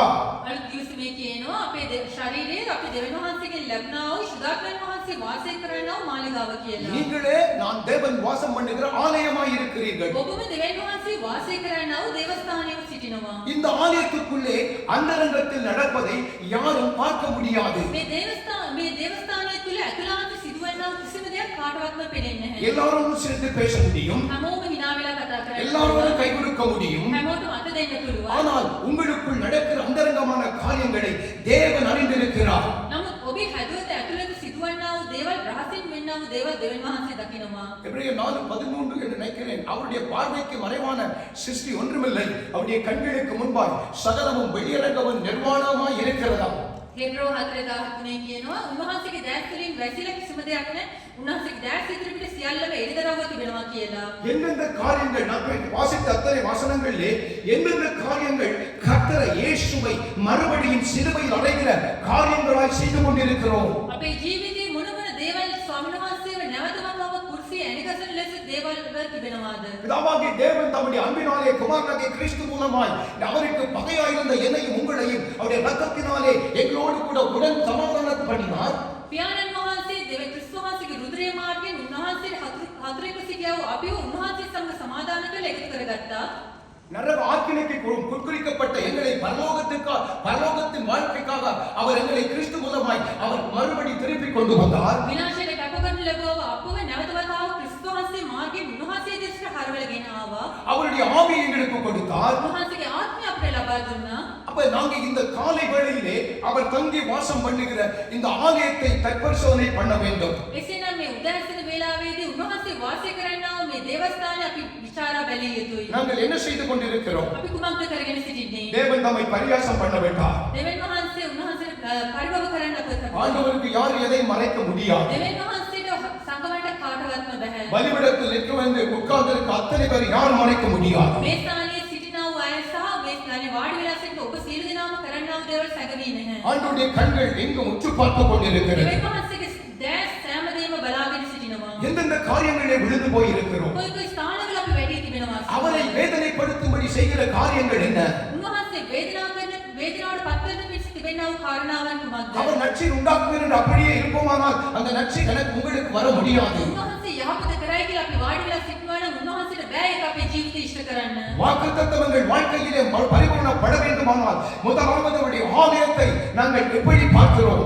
උන්වහන්සේගේ පොරොන්දු අපේ ජීවිතේ ඉෂ්ට වෙන්න නම් ප්‍රථමයෙන් උන්වහන්සේගේ මාලිගාවක් කෙසේද බලන්නේ? தேசமே இல்லாத இஸ்ரவேல் ஜனத்துக்கு தேசத்தை கொடுத்தார். அந்த தேசத்தில் வந்து கர்த்தரை அவமதித்தார்கள். දේශයක් නැතුව සිටිය ඉස්රායෙල් ජනතාවට උන්වහන්සේ දේශයක් දුන්න විට ඒ දේශයට පැමිණිලා උන්වහන්සේව අවමානයට පත් කෙරුවා. கர்த்தரை தேடுகிறதிலே எப்படி உண்மையாய் இருக்கிறோம்? දෙවියන් වහන්සේව සොයන එකේ අපි සත්‍යව සිටිනවාද? ஆண்டவரை ஆராதிக்கிறதுல எப்படியாக உண்மை இருக்கிறோம்? දෙවියන් වහන්සේට නමස්කාර කරන එක අපි කොයි ආකාරයෙන් සිටිනවද? குடும்பத்திலே கணவன் மனைவிக்குள்ளே எப்படி உண்மையாய் காணப்படுகிறோம்? අපි සම්පූර්ණ භාර්යාව අපේ තුල අපේ ජීවිත තුල අපි කොයි ආකාරයෙන් සිටිනවද? பிள்ளைகளுக்கு எப்படி உண்மையாய் காணப்படுகிறோம்? අපි දරුවන් ඉදිරියට කොයි ආකාරව ජීවිතයක් ගත කරනවද? சக விசுவாசிகளோடு கூட குடும்பங்களோடு கூட எப்படி உண்மையாய் காணப்படுகிறோம்? අපේ විශ්වාස පවුල ඇතුළත අපි කොයි ආකාරයෙන් අපි හැසිරෙනවද? இன்னைக்கு நான் பேசுறது கொஞ்சம் எச்சரிப்பாகத்தான் இருக்கும். මම අද කියන දේ අනතුරු ඇඟවීමක් ලෙස ඔබට තිබේවි. அதை நான் மாற்ற முடியாது. ඒක මට මාරු කරන්න அவர் බෑ. சொன்னால் அதை பேசுவதுதான் என் வேலை. උන්වහන්සේ කියපු දේ කතා කරන එක මගේ යුතුකම. நீங்கள் அதை உதாசீனப்படுத்தி அல்லது ஒரு கேர்லெஸ் அதை விட்டு விடாதீர்கள். ඒක උදාසීන භාවයට පත් කරන්න එපා. அது உங்களுடைய ஆசீர்வாதத்தை தடை பண்ணிவிடும். ඒක ඔබේ ආශිර්වාදයට බාධාවක් වේවි. நற்செய்தி உண்டாகாதபடி உங்களை மேலும் மேலும் பிரச்சனைகளுக்குள்ளாய் கொண்டு போய்விடும். යහපත් සිදු නොවන පිණිස නැවත නැවත ඔබ බාධාවට ලක් වේවි. எங்கே நாங்கள் இருக்கிறோம்? අපි කොයි ස්ථානයේද සිටින්නේ? லாலத்திலே வந்து கர்த்தரை ஆராதிக்கிறோம். දේවස්ථානයට ඇවිල්ලා දෙවියන් වහන්සේට නමස්කාර කරනවා. உண்மையாய் ஆராதிக்கிறோமா? සත්‍ය ලෙස නමස්කාර කරනවාද? உதடுகள் மட்டும் துடிக்கிறது, உள்ளம் எங்கே இருக்கிறது? අපේ තොල් වලින් පමණක් නමස්කාර කරන නම් හදවත කොහෙද තිබෙන්නේ? அவர்கள் வாயினாலே என்னை துதிக்கிறார்கள், அவள் இருதயமோ எனக்கு தூரமாய் இருக்கிறது என்று வேத வார்த்தை சொல்லுகிறது. ඔවුන් මුඛයෙන් මට නමස්කාර කරනවා නමුත් ඔවුන්ගේ හදවත දුරව තිබෙනවා කියලා වචනේ කියනවා. பிரியமான என் சகோதரனே சகோதரியே, இந்த இடத்தில் நான் தைரியமாய் இப்படி பேசுவதால் நான் உங்களைப் போல பாடுள்ள ஒரு மனிதன் தான். මේ ස්ථානයේ මම ධෛර්යවත්ව කතා කරනවා වුණත් මම ඔබ වගේම කරදර මැදේ යනවා මිනිහෙක්. இந்த வசனத்தை பேசுவதற்கு ஆண்டவருடைய சமூகத்தில் அழுது கதறித்தான் வந்தேன். මේ වචනේ කියන්න ප්‍රථමයෙන් උන්වහන්සේගේ පාදපාවන සිට අඬමින් යාඥා පිළ තමයි මම පැමිණියේ. பிரசங்கம் பண்ணி நானே ஆகாதவன் ரெண்டு விடாதபடி கர்த்தாவே என்னை நீ காத்துக் கொள்ளுவீராக. නමස්කාර කරන මම ඇවිල්ලා හරියාකාර සිටින දෙවෙනි වනේ ඔබ වහන්සේ බාහිර ගන්න කියලා යාඥා நான் කරනවා. ஆயிரம் பிரசங்கம் பண்ண முடியும். මම වචනේ ගොඩාරිය කොච්චරද මෙසේජස් බෙදා ගන්න පුළුවන්. ஜெபத்திலே அற்புதங்களை கொண்டு வர முடியும். මට පුළුවන් හාස්කම් කරන්න පුළුවන් කොච්චරද. அந்த பரலோக ராஜ்யத்துக்குள் நான் போகாவிட்டால், அதற்கான கிரியைகள் நடப்பிக்காவிட்டால் எனக்கு என்ன பிரயோஜனம்? නමුත් ස්වර්ග රාජ්‍යයට යන්න යා යුතු විදිහට මම ක්‍රියා කරන්නේ නැත්නම් ඒකට බාධාවක් ඇති වෙන විදිහට ජීවත් වෙනවා නම් කුමක්ද ප්‍රයෝජනය? இயேசு சிலுவையில் மரித்தது எதற்காக? ඒත් වහන්සේ කුර්සියේ මිය ගියේ මක් නිසාද? அது வீணாகி விடுமே. ඒක අපතේ යනවනේ. ஆனால் அது வீணாகாது. නමුත් ඒක අපතේ යන්නේ නැහැ. அதை நம்பி அதற்காக பிரயாசப்படுவதற்கு அது பலனாய் இருக்கிறது. නමුත් ඒක විශ්වාස කරලා ඒක ඒ අනුව සිටිනා මනුෂ්‍යයට ඒක බලයක් තිබෙනවා. உங்கள் அன்போடும் தாழ்மையோடும் கூட சொல்லுகிறேன். මම යටහත් ඔබලාගෙන් ඉල්ලා සිටිනවා. உறவுகளுக்குள் பகை வேண்டாம். නෑදෑකම් තුල කිසිම සතුරුකමක් එපා. கர்த்தர் அருவருக்கிற காரியம். ඒක ස්වාමීන් වහන්සේ පිළිකුල් කරන්නව දෙයක්. வருட தொடக்கத்தில் வாக்குத்தத்தத்தை வேண்டிவிட்டு அப்படியே வைத்துவிட்டு இருப்போமானால் அது ஒன்றும் நடப்பிக்க மாட்டாது. වර්ෂ ආරම්භයේදී පොරොන්දු අරගෙන එහෙමම අතහැරලා සිටිනවා නම් ඒක ඔබගේ ජීවිතේ සිදුවන්නේ නැහැ. என்ன நினைவுகள் உணர்வுகளை நீங்கள் எப்படி இருக்கிறீர்கள்? ඔබේ සිතිවිලි වල ඔබ කොයි ආකාරයෙන්ද සිටින්නේ? நானும் நீங்களும் தவற மாட்டோம் என்று சொல்லவில்லை. ඔබයි මමයි වැටෙන්නේ නැහැ කියලා කියන්නේ නැහැ. தவறுவோம். වැටෙනවා. தவறுக்காக வருந்துகிறோமா? ඒ වැටීම නිසා ඔබ දුක් වෙනවාද? ஐயோ இது கர்த்தருக்கு அருவருப்பு என்று அதை குறித்து ஒரு பயம் இருக்கிறதா? අයියෝ මේක දෙවියන් වහන්සේ පිළිකුල් කරන දෙයක් නේ කියලා ඔබ බය වෙනවාද? துணிகரமாய் வந்து நாளைக்கு உட்கார்ந்து கொண்டு இருக்கிறோமா? නැත්තම් එඩිතරව ඇවිල්ලා මේ ස්ථානයේ වාඩි වෙලා සිටිනවාද? இதை நன்றாக யோசித்து பாருங்கள். මේක කල්පනා කර බලන්න. தேவன் கிருபையாய் ரட்சிப்பை கொடுத்திருக்கிறார். දෙවියන් වහන්සේ කරුණාවෙන් ගැලීම ලබා දී තිබෙනවා. இதை எழுந்து நரகத்துக்கு போகவா இயேசு சிலுவையிலே பாடுபட்டார். ඔබ අපරාධ ඔබ ඇවිල්ලා නරකාදියට යන්නද ස්වාමීන් වහන්සේ කුර්සියේ ඇවිල්ලා මේ වේදනාව වින්දේ? என்னாலே உங்களாலே முடியாத காரியத்தை ஆண்டவர் கேட்கிறது அல்ல. ඔබටයි මටයි කරන්න බැරි දෙයක් දෙවියන් වහන්සේ අපෙන් ඉල්ලන්නේ නැහැ. எங்களால் முடிந்ததை அவர் கேட்கிறார். අපෙන් පුළුවන් දේ තමයි උන්වහන්සේ ඉල්ලන්නේ. அதை நாங்கள் செய்ய வேண்டும். ඒක අපි කළ යුතුයි. ஜெபத்திலே அழ வேண்டும். යාඥාවෙන් අපි ඇඬිය යුතුයි. அருமையான அக்கா பேசுகிறவர் இந்த வசனத்தை சொல்லியிருந்தார். සහෝදරයෙක් කියන කතා කරන විදිහදී ඔය මේ වචනේ කිව්වා. கர்த்தருடைய சமூகத்தில் அழுங்கள். ස්වාමීන් වහන්සේගේ අභිමුඛයේ සිට ඇඬුවා. சில வேளை உங்களுடைய வேதனை, உங்களுடைய பிரச்சனை, நான் அதை உணராதவன், நான் உங்களை போல பாடுள்ள மனுஷன், பிரச்சனைகள், வேதனைகள் என்னையும் நோக்கி வருவதுண்டு. සමහරක් වෙලාවට ඔබලාගේ වේදනාව ප්‍රශ්න මම තේරුම් ගන්න නැති වෙන්න පුළුවන්. මොකද මමත් ඒ ආකාර වූ මිනිහෙක් නිසා. அதை மனிதனிடத்தில் சொல்லி வெகு சீக்கிரமாய் எழுந்து விடாதீர்கள். ඒක මනුෂ්‍යයන් ඉදිරිපිට කියලා ඔබේ වේදනාව කියලා අඬන්න එපා ලේසියෙන්ම. என்ன செய்ய முடியும் மனிதனால்? මනුෂ්‍යයන් කුමක්ද කළ හැකියි? ஆனால் நெகேமியா ஆண்டவருடைய சமயத்திலே அங்கே அழுகையோடும் விண்ணப்பத்தோடும் போனான். නමුත් නෙහෙමියා දෙවියන් වහන්සේගේ පාද පාමුලට යාඥාවෙන් සහ ඇඬීමෙන් යුක්තව පැමිණියා. ஆண்டவருடைய சமூகத்திலே அழுங்கள். දෙවියන් වහන්සේගේ අභිමුඛයේ සිට අඬන්න. ஆண்டவரிடத்தில் சொல்லுங்க, දෙවියන් වහන්සේට කියන්න. அப்பா இந்த காரியம் என் வாழ்க்கைக்குள்ளே இருக்குப்பா. මගේ ජීවිතේ මේක තිබෙනවා පියාණනි. நீ ஆத்துமாவை நீங்க பாதாளத்துக்கு தப்புவித்தீங்க. මගේ ආත්මය ඔබ නරකාදීන් බේරාගත්තා. ஒரு காலத்துல வியாதியோடு, ஒரு காலத்துல பாவத்திலும் விழுந்து கிடந்தேன். එක්තරා කාලයක රෝගයෙන් සහ පාපයෙන් පිරීලා සිටියා. உம்முடைய ரத்தம் சிந்தினதினாலே உம்முடைய குமாரன் மூலமாய் என்னை பிதாங்களுக்கு புத்திர ஸ்ரீ ஆவியை கொடுத்திருக்கிறேன். ඔබහන්සේගේ රුධිරයේ මාර්ගයෙන් ඔබහන්සේට අබා පියාණෙනි කියන හඬගස්නේ උරුමය ලබා දුන්නා. உள்ளவை உள்ளபடி ஆண்டவருடைய சமூகத்தில் சொல்லுங்கள். තියෙන දේ තියෙන ප්‍රකාරයෙන් ඔබහන්සේගේ අපුගේ සිට පවසන්න. இது உங்களால முடியல, ஆண்டவர்கிட்ட சொல்லுங்க. ඔබලාට කුමක්ද කරන්න බැරි ඒක දෙවියන් වහන්සේට පවසන්න. உங்க முயற்சியால் அதை மேற்கொள்ள முடியாது என்று எந்த ஒரு காரியம் தெரிகிறதோ தாமதம் பண்ணாமல் அழுகையோடும் விண்ணப்பத்தோடும் ஆண்டவருடைய சமூகத்திலே விழுந்து கிடவுங்கள். ඔබේ උත්සාහයෙන් කුමක්ද කරන්න බැහැ කියලා ඔබ දන්න විදිහට ඒක දෙවියන් වහන්සේගේ අපුගේ තබල යාඥා කරලා උන්වහන්සේගෙත් කන්නලව இந்த කරන්න. அருவருப்புகளை செய்தது யார்? මේ පිළිකුල් දේවල් කරේ කවුද? யூதா வம்சத்தார் என்று ஆண்டவர் சொல்லுகிறார். යූදා වංශයේ අය කියලා දෙවියන් වහන්සේ කියනවා. தேவனை துதிக்கிற ஜனங்கள். දෙවියන් වහන්සේට නමස්කාර කරනවා මනුෂ්‍යයා. ஆண்டவரும் பரலோகத்தில் பிதாவின் பக்கத்திலிருந்து பரிந்து பேசிக்கொண்டே இருக்கிறார். දෙවියන් වහන්සේ ස්වර්ගීය පියාණන් වහන්සේ පියාණන්ගේ දකුණු පැත්තේ සිට අප වෙනුවෙන් මැදහත්කාරකම් කරනවා. இப்ப 53 வயசு. දැන් අවුරුදු 53ක්. என்ன கூட சொல்றேன்? මං ගැන මං කියන්නේ இனி எவ்வளவு காலம் இந்த பூமியில நான் வச்சிருப்பேன் எனக்கு தெரியாது. ஹalleluya. මේ ලෝකේ තව කොච්චර කල් මම සිටිනවද කියලා මම දන්නේ නැහැ. எவ்வளவு நான் ஆயத்தப்பட வேண்டும்? මං කොතරම් දුරට සූදානම් විය යුතුද? எவ்வளவு?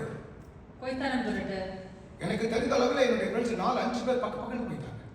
මට දන්න ප්‍රකාරයෙන් මගේ වයසේ සිටින 3-4 දෙනෙක්ම මිය ගියා. அவர்கள் போனதுக்காக நான் போன்னு சொல்லல. ඔවුන් මිය ගිය නිසා මම කියනවා කියලා මම කියන්නේ නැහැ. ஆண்டவர் என் மேல வைத்த சித்தம் முடிவர மரணத்துக்கு என் மேல் அதிகாரம் இல்லை. ස්වාමීන් වහන්සේ මා කෙරේ තබුවා වූ ඒ සැලැස්ම ඉෂ්ට වනතුරු මරණයට මා කෙරේ කිසිම අයිතියක් නැහැ. மரணத்தின் அதிகாரி பிசாசனவனை தம்முடைய மரணத்தினாலே ஜெயித்த இயேசு எனக்குள் வாழுகிறார். මරණයේ බලය තියෙන යක්ෂයාව ජයගත්තා වූ දෙවියන් වහන්සේ යේසුස් වහන්සේ මා තුළ ජීවත් වෙනවා. அவர் எனக்குள்ளே வாழுகிற வரை மரணத்துக்கு எனக்கு மேல் அதிகாரம் இல்லை. උන්වහන්සේ මා තුළ සිටින තුරු මරණයට මා කෙරෙන් ජය ගන්න බැහැ. ஆனால் கர்த்தருடைய நேரம் ஒன்று இருக்கிறது அல்லவா? නමුත් දෙවියන් වහන්සේට එක වෙලාවක් තිබෙනවා. எனக்கு ஒரு காலம் கொடுக்கப்பட்டிருக்கிறது. මට එක කාලයක් දී තිබෙනවා. இங்க இருக்கிற உங்கள் ஒவ்வொருவருக்கும் காலம் கொடுக்கப்பட்டிருக்கிறது. ඒ ස්ථානයේ සිටින ඔබ සියලු දෙනාටම කාලයක් දී எந்த තිබෙනවා. நேரம் காலம் என்று தெரியாது. කොයි වෙලාවද කියලා කාටවත්ම දන්නේ නැහැ. நின்று பக்கத்து விழுந்து சாகிறார். හිටගෙන සිටින එක්කෙනා කෙලිම වැටලා මිය යනවා. இந்த சரீரத்தில் இருக்கிற பொழுது நாங்கள் எங்களை சரிப்படுத்தாமல் பரிசோதனை செய்து அவைகளை விட்டு விலகாமல் இருப்போமானால் பரலோகத்துக்குள் நானோ அல்லது யாரோ போகவே முடியாது. මේ ශරීර ප්‍රකාරයෙන් සිටින විදිහදී අප විචාරා සෝත්සි කර බල අප හරිගස්ස ගන්නේ නැතිනම් ස්වර්ග රාජ්‍යයට ඔබ හෝ මා හෝ කවුරු හෝ ඇතුළු වෙන්න බැහැ.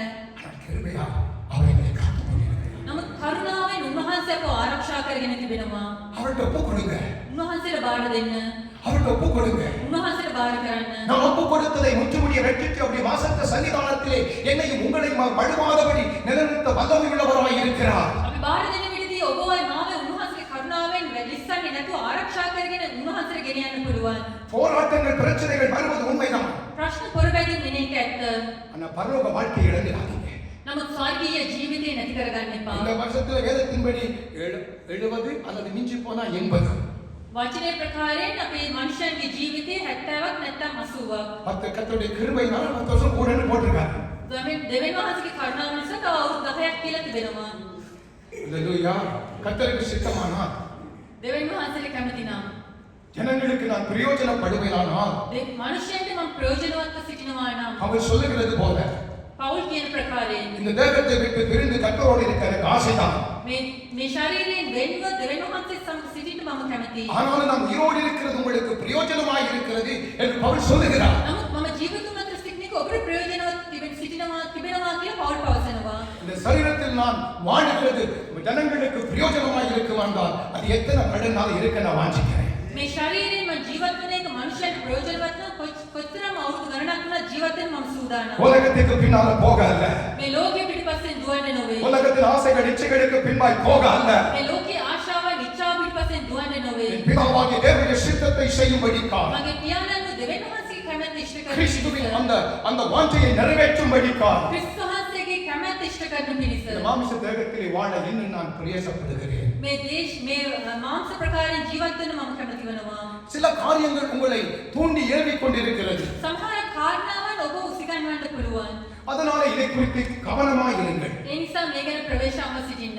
இந்த காரியங்களிலே நீங்கள் வார்த்தைக்கு கீழ்ப்படியாமல் මේ කාරණාවලදී ඔබ වචනයට කීකරු වෙන්නේ නැතුව ஒரு சபை எப்படி இருக்க வேண்டும், සභාවක් කොයි ආකාරයෙන්ද සිටිය ஒரு යුතුද? குடும்பம் எப்படி இருக்க வேண்டும், පවුලක් කොයි ආකාරයෙන්ද සිටිය යුතුද? என்ன என்ன எப்படி எப்படி வாழ வேண்டும், எது முறைப்படி இருக்க வேண்டும் என்று தேவன் தம்முடைய வார்த்தையில் எழுதி கொடுத்திருக்கிறார்களோ කොයි දේවල් කොයි ප්‍රකාරයෙන් සිටිය යුතුයිද කියලා තිබිය යුතුයිද කියලා දෙවියන් වහන්සේ ලියා දී තිබෙනවා. அதன்படி சபை இருக்க வேண்டும், சபை குடும்பங்கள் இருக்க வேண்டும். ඒ ප්‍රකාරයෙන් සභාවේ පවුල් සිටිය යුතුයි. அதை மாறி எங்கேயாவது ஒரு மாற்றம் வருகிறதானால் නමුත් ඒක මාරුවේ කොහේ හරි වෙනස් වීමක් පැමිණෙනවා නම් தேவ சமூகத்திலே அழுங்கள், දෙවියන් වහන්සේගේ අභිමුඛයේ සිට අඬන්න. அழுகையோடும் விண்ணப்பத்தோடும் போங்க. ඇඬීමෙන් කඳුළු සහිතව යන්න. ஆண்டவர் நடத்துவார். දෙවියන් වහන්සේ මඟ පෙන්වනවා. ஆண்டவர் மன்னிப்பார் தானேன்னா அதை நான் சொல்ல மாட்டேன். மன்னிப்பார், மனம் திரும்புகிற பொழுது மன்னிப்பார். දෙවියන් වහන්සේ සමාව දෙනවා කියන එක සත්‍ය. උන්වහන්සේ සමාව දෙයි ඔබ පස්තැවිලි වන විට. இருதயம் கடினமாய் இருக்கிற வரை கர்த்தருடைய கிரியைகள் உங்களுடைய வாழ்க்கையில் வெளிப்பட முடியாது. අපේ හදවත ගල්ව තිබෙන තුරු දෙවියන් වහන්සේගේ ක්‍රියාවෙන් අපේ ජීවිතේ ඉෂ්ට වෙන්න බෑ. உலகத்தில் இச்சைகள் நம்முடைய எண்ணங்கள் போகிற பொழுது கர்த்தருடைய கரத்தின் கரை உனக்காக கிரியை செய்ய முடியாது. මේ ලෝකේ ඉච්ඡාව පිටපස්සේ අපි දුවන තුරු දෙවියන් වහන්සේගේ දයාව අපිට ක්‍රියා කරන්න බෑ. ஆனால் அவர் ஆவலாய் இருக்கிறார். නමුත් උන්වහන්සේ බලාගෙන සිටිනවා. உன் முற்றினை பார்த்து நற்செய் உண்டாக கர்த்தர் விருப்பம் கொண்டிருக்கிறார். ආරම්භයේ ඔබ තිබව යහපතට වඩා අවසානයේ මහත් වූ යහපත දෙන පිණිස උන්වහන්සේ බලාගෙන සිටිනවා. இயேசு ஒவ்வொரு வருஷமும் வாக்குத்தத்தம் வருவாங்க, சும்மா சொல்லுவாங்கல்ல, நான் சும்மா சொன்னேன் பிரதர். සමහර අය කියනවා මම නිකන් කිව්වේ බ්‍රදර් කියලා. காட்சி போட்டு சும்மா சொல்ல மறுபடியும் சொல்லுங்க நாங்க. කියලා කියන දේවල් ඔක්කොම කියලා ඊට පස්සේ මම විහිළුවට කිව්වේ කියලා කියනවනේ. என் ஆண்டவர் சும்மா சொல்லுகிறவர் அல்ல. මගේ දෙවියන් වහන්සේ නිකන් කිසි වචනයක් அவர் කියන්නේ வாய் திறந்து ஒரு வார்த்தை சொன்னார். උන්වහන්සේ මුඛේ විවර කරලා වචනයක් කියනවා. தான் சொல்லுகிறதை செய்ய வல்லமையுள்ளவராய் இருக்கிறார். ඒ කිව්වෝ දේ ඉෂ්ට කරන්න උන්වහන්සේට පුළුවන්. அது எங்களுடைய வாழ்க்கையில் நடக்க வேண்டுமானால் ඒක අපේ ජීවිතේ ඉෂ්ට වීමට අවශ්‍යයි. வார்த்தையின்படி வாழ்க்கை இருக்க வேண்டும். ඒ වචනේ ප්‍රකාරයෙන් අපේ ජීවිතේ තිබිය යුතුයි. வசனத்தில் ஒரு உண்மை காணப்பட வேண்டும். ඒ වචනේ සත්‍ය තිබිය යුතුයි. வார்த்தைக்கு முன்பாக உண்மையாக இருக்க ඒ வேண்டும். වචනේ ඉදිරියට අපි සත්‍යව ජීවිතයක් ගත இப்படின்னா என்ன பிரதர்? එසේනම් කුමක්ද බ්‍රදර්? நீங்க நான் தவற மாட்டேன், நீங்க தவற மாட்டேன்னு சொல்லல. මමට වරදින්නේ ඔබට වරදින්නේ නැහැ කියලා මම කියන්නේ இந்த නෑ. வார்த்தைக்கு முன்னாலே என்ன நிறுத்தி, මේ වචනේ ඉදිරියට මාව තබලා ஆண்டவரே இந்த காரியம் உமக்கு பிரியமில்லை, ஆனால் நான் அதை செய்து விட்டேன். ස්වාමිනී මේ කාරණය ඔබට අකමැති දෙයක් නමුත් මම ඒක කෙරුවා. என்னால இதை விட்டு வெளியே வர முடியல. මට මේක අතහැරලා එළියට එන්න බෑ. பரிசுத்த ஆவியானவர் சொல்லுகிறது, සුදාත්මයන් වහන්සේ කියන්නේ அநேக காரியங்கள் நீ தூண்டப்பட்டுக் கொண்டிருக்கிறாய். ගොඩාක් මහත් වූ දේවල් නිසා ඔබ වර්ධනපත් වෙමින් සිටිනවා. அது கூடாதுன்னு நீங்க நினைக்கிறீங்க, ඔබ හිතනවා ඒක හොඳ නැහැ කියලා. அது வேண்டாம்னு நினைக்கிறீங்க, ඒක එපා කියලා ඔබ හිතනවා. ஆனா உங்களால மேற்கொள்ள முடியல. නමුත් ඒකෙන් ජය ගන්න ඔබට බෑ. அழுகையோடும் விண்ணப்பத்தோடும் ஆண்டவருடைய சமூகத்தில் வார்த்தைக்கு முன்னாய் உன் காரியத்தை கர்த்தரிடத்தில் சொல்லி அழு. කඳුළු සහ කන්නලව්ව සමග දෙවියන් වහන්සේ පාදපාමුල සිටිලා ඔබ අඟරන්න. வானத்தையும் பூமியின் சேனைகளின் கர்த்தராலே உனக்கு ஒத்தாசை வரும். අහස පොළොව නැවව සේනාවල ස්වාමීන් වහන්සේ මාර්ගින උපකාර உன்னை පැමිණේ. சுற்றி சூழ நெருக்கி நிற்கிற சத்துருக்களுக்கு முன்பாக உன் தலையை அவர் உயர்த்த முடியும். ඔබ වටේ සිටිනා වූ ඒ සතරාවේ මැදිය ඔබගේ හිස ඔසවන්න උන්වහන්සේට පුළුවන්. ஆண்டவர் இதை செய்வார். උන්වහන්සේ ඒක කරන්න යනවා. பாருங்க சரி, ஓகே, அடுத்த பகுதிக்கு போவோம். ඊළඟ කොටස இப்ப நான் உலகத்திலே நாங்கள் ஆசீர்வாதத்தை பெற இந்தந்த காரியங்களே இதில் நாங்கள் கர்த்தருடைய வார்த்தைக்கு கீழ்ப்படின்னு நான் உங்களுக்கு சொல்லியிருந்தேன். මේ ලෝකේ ආශිර්වාද ලබන පිණිස මොන මොන දේවල් වල අපි යටත් වෙන්න අවශ්‍යයිද කියලා මම ඔයගලාට කියලා දුන්නා. நம்முடைய அருமையான ஆவிக்குரிய தகப்பன் அந்த முதலாம் நாளிலே சொன்ன பொழுது இதை ஆண்டவர் செய்ய விரும்புகிறார். අපේ ආත්මික පියා ජනවාරි 1 වෙනිදා කියපු විදිහදී දෙවෙනි මාසයේ කරන්න කැමති වෙනවා. அடிக்கடி இவர் சொல்வது இது செய்யணும்னா இப்படிப்பட்ட கண்டிஷன் எல்லாம் நீங்க செய்யணும். මේක කරන්න නම් මේ දේවල් ඔබ කළ යුතුයි කියලා තිබෙනවා. இப்படி தள்ளி விட்டுட்டு நீங்க ஆசீர்வாதம் பெற முடியாது. මේක අයින් කරලා තබලා ආශිර්වාද ලබන්න ඔබට බෑ. அதற்கு கீழ்ப்படிந்து தான் ஆக வேண்டும். ඒකට යටත් විය යුතු අනිවාර්යයි. இல்லாட்டி யாருக்கு வேதனை? නැත්තම් කාටද වේදනාව? எனக்கு உங்களுக்கு தான். මටයි ඔබටයි. ஆண்டவரிடத்திலே வார்த்தைக்கு கீழ்ப்படிந்து எங்கள் நற்செய்தியை கொண்டு வர போகிறோமா, அல்லது ஒரு எல்லா இடத்திலும் ஒரு உண்மை காணப்படணும். දෙවියන් වහන්සේගේ වචනයට යටත් වෙලා යහපත අපි ගෙනෙන්න යනවාද? එසේ නොමැතිනම් ஒரு சகோதரன் சகோதரி பேசுகிற பொழுதும் அல்லது வேலைத்தலங்களிலும் அந்த எல்லா இடங்களிலும் தேவனுக்கு முன்பதாக நின்று உண்மையாய் வாழ பழகிக் கொள்ள வேண்டும். සහෝදරයෙක් සහෝදරිය කතා කරන විදිහේ එසේ නොමැතිනම් රැකිය ස්ථානයේ අපි කතා කරන විදිහේ සත්‍ය එතන හරි දේ තිබිය යුතුයි. உண்மை உள்ளவனுக்கு கர்த்தர் என்ன செய்வார்? இது ஒரு வாக்குத்தத்தம், ஒரு வருஷத்துக்கு வாக்குத்தத்தம். உண்மை உள்ளவன் பரிபூர்ண ஆசீர்வாதங்களை பெறுவான். සත්‍ය වූ මනුෂ්‍ය පරිපූර්ණ ආශිර්වාදය ලබනවා කියන එක මේක අපේ ලබන පොරොන්දුවක්. உத்தமனுக்கு கர்த்தர் துணை நிற்கிறார். උතුම් වූ මනුෂ්‍ය මනුෂ්‍යයට දෙවියන් වහන්සේ සරණව සිටිනවා. தன் வார்த்தைக்கு நடுங்குறவனுக்கு கர்த்தர் கிருபை செய்வார். තමන්ගේ වචනයට බය වන්නා මනුෂ්‍යයට දෙවියන් වහන්සේගේ කරුණාව ලැබෙනවා. அப்ப இது நன்றாய் ஆண்டவர் சொன்னதுனால இந்த பகுதியை சொல்லுகிறேன். உங்கள் வாழ்க்கையிலே கர்த்தர் சில காரியங்களை இன்றைக்கல்ல அந்த நாளிலிருந்து இங்கே பேசிக்கொண்டு வருகிற ஒவ்வொரு சகோதரருடைய வாய்ப்பில் கர்த்தருடைய வார்த்தைகளை நீங்கள் தட்டி விடாதீர்கள். මේ වචනේ කිව්වෝ දවසේ සිට අද දවස දක්වාම දෙවියන් වහන්සේගේ වචනය ඔබේ මුඛයෙන් ඔබ අයින් කරන්න එපා. அவைகளை நீங்கள் அதை நன்றாய் உற்று பார்த்து அவைகளிலிருந்து நீங்கள் எதை விட்டு விலக வேண்டுமோ அதை விலகி கர்த்தருடைய வார்த்தையின்படி சார்ந்து கொள்ள பழகுவோம். අපි කොයි දේවල් අතහැරිය යුතුද ඒව අතහැරලා දෙවියන් වහන්සේගේ වචනයට අපි එකතු වෙලා ඒ ස්ථානයේ සිටින එක අපි දැනගමු. ஆண்டவர் எங்கள் குடும்ப உலக ஆசீர்வாத வாழ்க்கையில் இப்படியாய் கொண்டு வருவார். දෙවියන් වහන්සේ අපේ මේ ලෝකයේ අපේ පෞල් ජීවිතවල ආශිර්වාද මේ ආකාරයෙන් එක්ක ගෙනෙන්නේ. ஆண்டவர் ஆசீர்வதிக்கிற பொழுது உங்களை ஆசீர்வதிக்கிற பொழுது அது கர்த்தருக்கு புகழ்ச்சியை கொண்டு வரணும். දෙවියන් වහන්සේ ඔබට ආශිර්වාද කරන විට ඒ ආශිර්වාදය දෙවියන් වහන්සේ මහිමේ ගෙන ආයුතුයි. கர்த்தருக்கு மகிமையை கொண்டு வரணும். දෙවියන් වහන්සේ මහිමේ ගෙන ආයුතුයි. என் வாழ்க்கையில் குடும்பத்தில் சரியில்லை, මගේ ජීවිතේ මගේ පෞල් ජීවිතය තුල හරි නැහැ. வேலையிடத்தில் சரியில்லை, රැකියා කරන ස්ථානයේ මගේ ජීවිතය හරි சுற்றுப்புற නැහැ. ஜனங்களே சரியில்லை. වටේ සිටින මනුෂ්‍යයන් ඉදිරිපිට මගේ ජීවිතය හොඳ නැත්නම් இப்பொழுது என்னை ஆண்டவர் ஆசீர்வதித்தால் ஆண்டவரை குறித்து புற ஜாதியார்கள் என்ன நினைப்பார்கள்? ඒ ආකාර වූ අවස්ථාවක දෙවියන් වහන්සේ ඔබට ආශිර්වාද කරොත් ඔබ වටේ සිටින අන්‍ය ආගමිකයන් කුමක්ද සිතන්නේ? அவரால் முடியாது என்பதற்காக அவர் ஆசீர்வதிக்கிறார். ஆசீர்வதிக்காமல் இருக்கிறோம் அல்ல. උන්වහන්සේට බැහැ කියන නිසා උන්වහන්සේ ආශිර්වාද කරන්නේ නැතුව ඉන්නේ නැහැ. நம்முடைய தாமத்தை தூசிக்கும்படி ஒரு ஆசீர்வாதத்தை ஒரு தேவனுடைய வாழ்க்கையை கொண்டு வரவே மாட்டார். தேவனுடைய பிள்ளைகளுடைய வாழ்க்கையை கொண்டு வர மாட்டார்.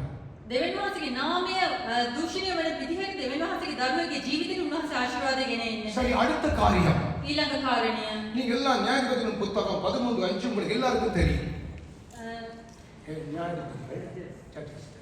විනිශ්චයකාරයන්ගේ පොත 13:5 எடுத்து வாசிங்க. 13:5 நீ கர்த்தருக்கு ஒரு குமாரனை தருவாய். அவன் தலையிலே சவன் கத்தி கடலாகாது. அந்த பிள்ளை பிறந்தது முதல் தேவனுக்கென்று நசரேயனாய் இருப்பான். அவன் இஸ்ரவேலின் பெலிஸ்தரின் கைக்கு நீங்களாகி ரட்சிக்கத் தொடங்குவான் என்றார். நல்லா கவனிங்க. இந்த இடத்துல சிம்சோனை குறித்து ஆண்டவருடைய திட்டம் என்ன? මේ ස්ථානයේ සිම්සන් ගැන දෙවියන් වහන්සේගේ සැලැස්ම කුමක්ද? பெலிஸ்தரிடத்திலிருந்து தன் ஜனங்களை காத்துக் கொள்ள வேண்டும். அதாவது பெலிஸ்தரை அவன் அழிப்பான் என்று சொல்லுகிறார். ඒ කියන්නේ පිලිස්තුවරුන්ව ඔහු විනාශ කරනවා කියලා තිබෙනවා. ரட்சிக்க தொடங்குவான். ගලවන්න ආරම්භ කරයි. இப்ப நியாயாதிபதி 16:19 வாசிங்க. 13:19 විනිශ්චයකාරයන්ගේ පොතේ 13:19 அவன் அவனை தன் மடியிலே நித்திரை செய்ய பண்ணி ஒருவனை அழைத்து அவன் தலைமையின் 7 ஜடைகளையும் சிறைப்பிட்டு அவனை சிறுமைப்படுத்தத் தொடங்கினான். அவன் மனம் அவனை விட்டு நீங்கிட்டு. நல்லா கவனிங்க. இந்த பட்டணத்திலே என்னையும் உங்களையும் கொண்டு ஆண்டவர் சிறைப்பட்டவர்களை சிறையாக்கி கர்த்தருக்காய் கொண்டு வரும்படி எபேசியர் 1:3 பிதாவாகிய தேவன், நம்முடைய கர்த்தர் இயேசு பிதாவாகிய தேவன் உன்னதத்துக்குரிய சகல ஆவிக்குரிய ஆசீர்வாதத்தினாலும் நம்மை நிறைத்திருக்கிறார் என்று வேத வார்த்தையில் எழுதப்பட்டிருக்கிறது. එපේසි 1:3 දෙවියන් වහන්සේ ඒ ස්ථානයේ ලියා තිබෙනවා මේ වචනය. இந்த சபையிலே இந்த ஆவிக்குரிய இந்த வாழ்க்கையிலே தேவனுடைய பிள்ளைகளாய் நீங்கள் இருக்கிற இடங்களிலே, நீங்கள் வாழுகிற பகுதிகளிலே உங்களை ஆண்டவர் இரட்சகராக வைத்திருக்கிறார். මේ දේශයේ ඔබ ජීවත් වන්නා වූ ස්ථානයේ දෙවියන් වහන්සේ ඔබ ගලවු කාර්යයක් ලෙස තබා තිබෙනවා. ஆண்டவருடைய அபிஷேகமும் ஆண்டவருடைய ஆவியானவரும் நமக்குள் வாழுகிறபடியினால் දෙවියන් වහන්සේගේ අභිෂේකය උන්වහන්සේගේ ශුද්ධාත්මයන් වහන්සේ අප තුළ ජීවත් වන නිසා நான் இதை அடிக்கடி உங்களுக்கு சொல்லி உதாரணமாய் சொல்லுகிற காரியம் உண்டு. මම උදාහරණයක් ලෙස ඔබට නැවත නැවත කියන කාරණයක් තිබෙනවා. இயேசு மாமிசத்தில் இருந்த பொழுது, அவர் அந்த கெனசரேத் நாட்டை தாண்டி வந்த பொழுது, දෙවියන් යේසුස් වහන්සේ මාംස ප්‍රකාරයෙන් සිටින විටදී ඒ ගෙර්සෙන් දේශයේ ඒ ස්ථානයෙන් එන විටදී ஆண்டவருக்குள் இருந்த அந்த தேவ பரிபூரணத்தை அந்த பிசாசு பிடித்த மனிதன் பார்த்தார். ඒ ගෙන්නේසරේ නෝල් සිටියා වූ ඒ දෙවියන් වහන්සේගේ ඒ නෝල් සිටියා වූ ඒ යක්ෂ වැස්නව මනුෂ්‍ය දෙවියන් වහන්සේගේ අභිෂේකය දැක්කා. யாருக்குமே அடங்காத, யாருமே கட்டுப்படுத்த முடியாத அந்த பிசாசு, அந்த மனிதனுக்கு இந்த பிசாசு இயேசு மாமிசத்தில் இந்த உலகத்தில் வாழ்ந்த பொழுது அவர் நடந்து வருகிற பொழுதே அந்த பிசாசு நடுங்கினது. කාටවත්ම යටත් වෙන්නේ නැති කාටවත්ම ඔහුව පාලනය කරන්න බැරි ඒ යක්ෂ වැසෙනව මිනිසයා යේසුස් වහන්සේ ඇවිදින එන විදිහේ උන්වහන්සේගේ මහිමය දැකලා උන්වහන්සේට යටත් වුණා. கதறி அவன் இயேசுவின் பாதத்தில் விழுந்தது. ඒ ස්ථානයේ යේසුස් වහන්සේගේ පාද පාමුල ඔහු වැටෙනවා. இன்றைக்கு நானும் நீங்களும் யார்? අදවසේ ඔබයි මමයි කවුද? அந்த இயேசு எங்கே வாழுகிறார்? ඒ යේසුස් වහන්සේ කොහෙද ජීවත් වන්නේ? நாங்கள் எங்களை யாராக பார்க்கிறோம்? අපි අපිව කවුරු ලෙසද බලන්නේ? எங்களுக்குள் அந்த வானத்தையும் பூமியையும் உண்டாக்கின அந்த கிறிஸ்துவானவர் மகிமையின் நம்பிக்கையாய் என் ஆவிக்குள் உங்கள் ஆவிக்குள் வாழ்ந்து கொண்டிருக்கிறார். ක්‍රිස්තුස් වහන්සේ ඔබ සහ මා තුළ මේ මහිමේ විශ්වාසයක් ලෙස ඔබ සහ මා තුළ ජීවත් වෙනවා. நாங்க அதை அடிக்கடி பார்க்கிறதே இல்லை. අපි ඒක බලන්නේ නැතුව සිටිනවා. ஒரே எல்லாம் உலகத்தை உலகம் உலகம் உலகம் உலகம் உலகம். සෑම විටම මේ ලෝකයේ කියලා පමණක් අපි බලාගෙන සිටිනවා. உலகத்தில் எங்களுக்கு தேவை உண்டு. මේ ලෝකයේ අපේ අවශ්‍යතාවයන් තිබෙනවා. அதற்காக பிரயாசப்படணும், அதை பார்க்க வேணாம்னு சொல்லல.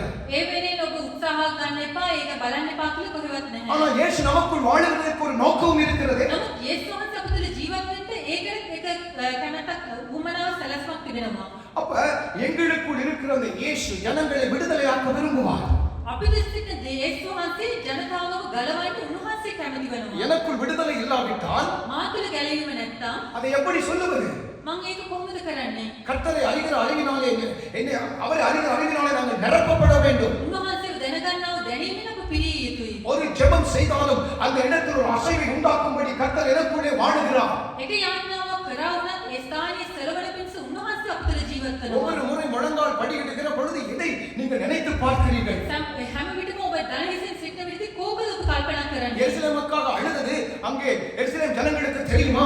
යෙරුසලම වෙනුවෙන් අඬන්නේ යෙරුසලමේ මනුෂ්‍යයන්ට දන්නවාද? தெரியுமா? උන්ට දන්නවාද? சொல்லுங்க, தெரியுமா? யாருக்காவது தெரியுமா? කාට හරි දන්නවාද? அழுததை கர்த்தர் பார்த்தார். දෙවියන් වහන්සේ බලාගෙන සිටියා. பேதுருக்காக சபை மக்கள் ஜெபம் பண்ணினார்கள். පේදුරු වෙනුවෙන් සභාවේ මනුෂ්‍යයන් යාඥා කෙරුවා. பேதுருக்கு தெரியுமா? පේදුරුට දන්නවාද ඒක? சொல்லுங்களேன். ஒருவேளை அவர் கூட இருந்தவர்கள் ஜனங்கள் ஜெயிப்பாங்க எண்ணம் இருந்திருக்கும். සමහරක් විට අපිත් මාත් එක්ක ඉන්න නිසා මේ මනුෂ්‍යයන් මට වෙනුවෙන් යාඥා කරයි කියලා ඔහු දැනගෙන ඉඳී. தெரியாது. නමුත් ඔහු දන්නේ නැහැ. இந்த பேதுரு இந்த இடத்திலே அங்கே யாரும் உள்ளே போக முடியாது. පේදුරු සිටියා වූ ස්ථානයේ කාටවත් ඇතුළට යන්න බෑ. சபையின் ஊக்கமான ஜெபம் அந்த அறைக்குள் எண்ணத்தை கொண்டு வந்தது. ඒ සභාව උමනාවෙන් කෙරෝවේ යාඥාවට ඒ කාමරය තුළට කුමක්ද ගෙන ආවේ? அங்கே ஒரு இருள் மூடப்பட்டிருக்கிறது. ඒ ස්ථානයේ විල අන්ධකාරය වසාගෙන තිබෙනවා. இங்கே சபைத்தனங்கள் ஜெபிக்கிறார்கள். මේ ස්ථානයේ මේ සභාවේ ජනතාව යාඥා ஈவன் කරනවා.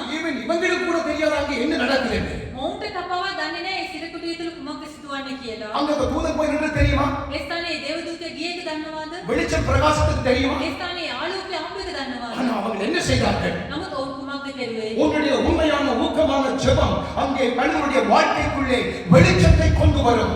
ඔබ උමනාවෙන් යුක්තව කරන්නා වූ ඒ යාඥාව මනුෂ්‍යයන්ගේ ජීවිතවලට ආලෝකය ගෙන ඒවි.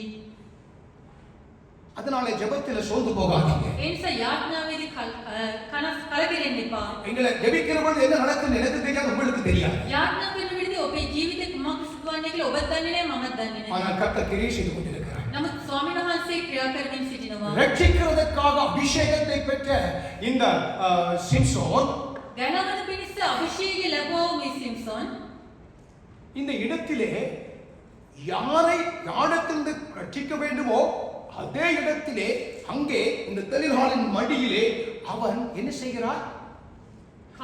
வசனத்தை வாசிங்க. next page 19 வாசிங்க சிஸ்டர் பீக்கா. நான் முடிக்கிறதோட මිනිස්කාරයෙකුගේ 16:19 சாரி 16 19 வாசிங்க. நான் பாருங்க, அவள் அவனை தன் மடியிலே நித்திரை செய்ய பண்ணி. ඈ තමාගේ උකුල පිට ඔහු නිදාන්න සලස්වා. நல்லா கவனிங்க. அவள் நித்திரை பண்ண பண்ணினாள். ඔහුව ඇය නිදා ගන්න තබුවා.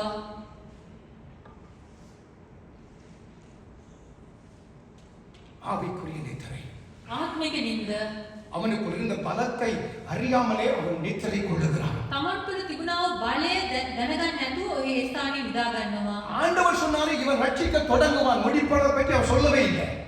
දෙවියන් වහන්සේ කිව්ව මොහු ගලවන්න පටන් ගන්නේ කියලා. අවසානයේ උන්වහන්සේ කිව්වේ නැහැ.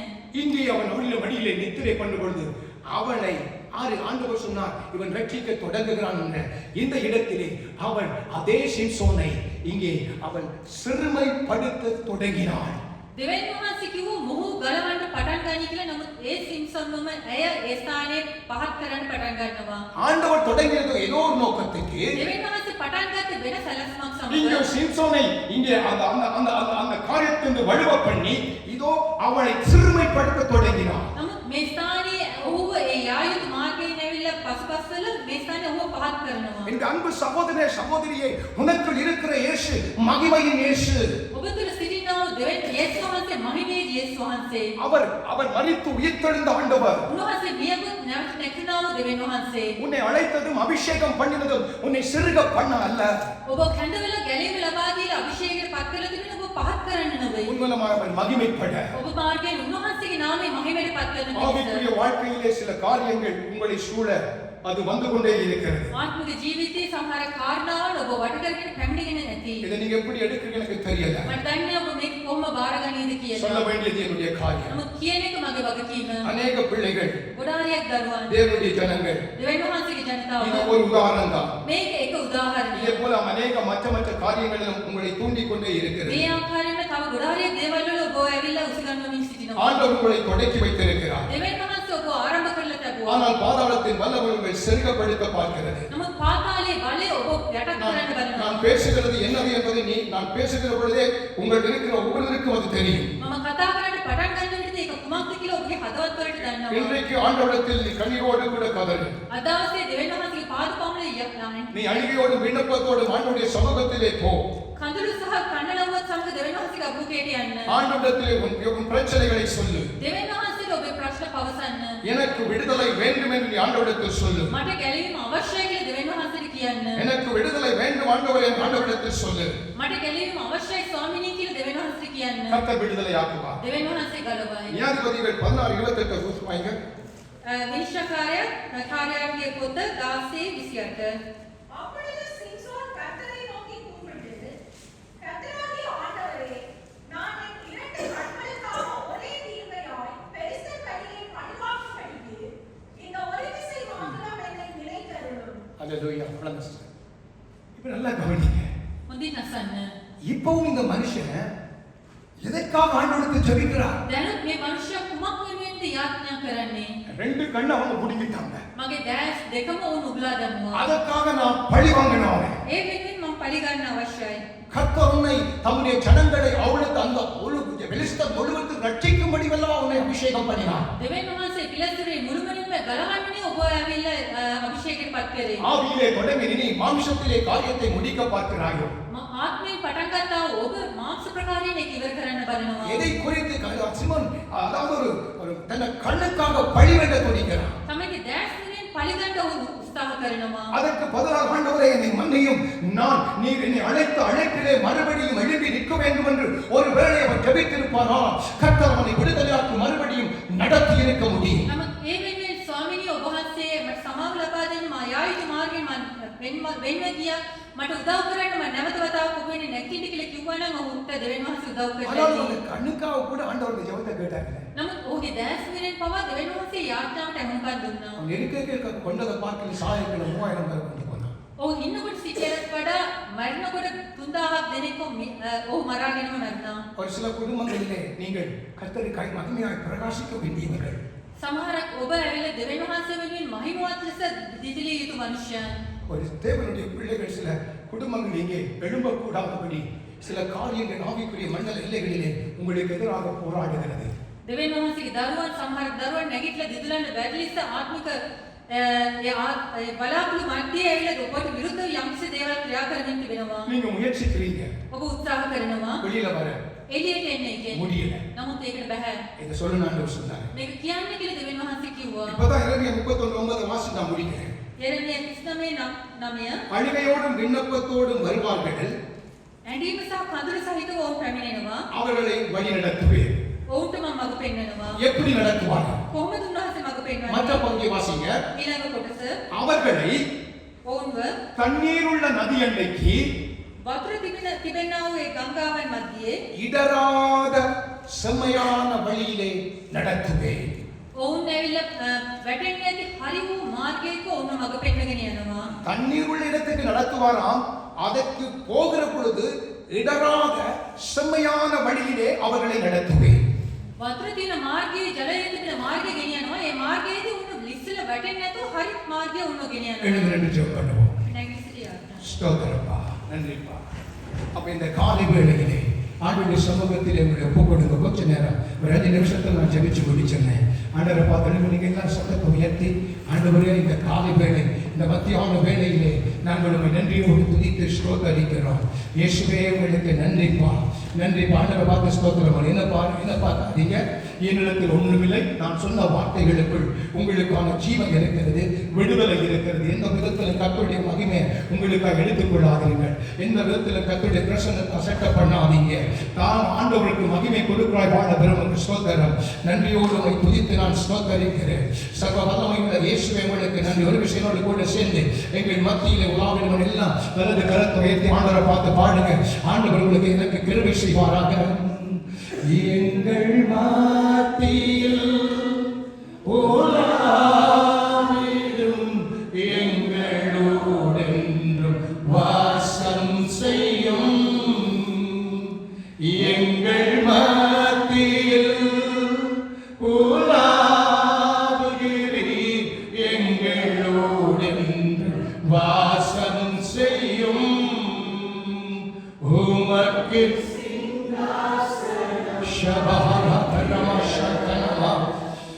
உம்மை துதிக்கிறோம் இயேசுவே.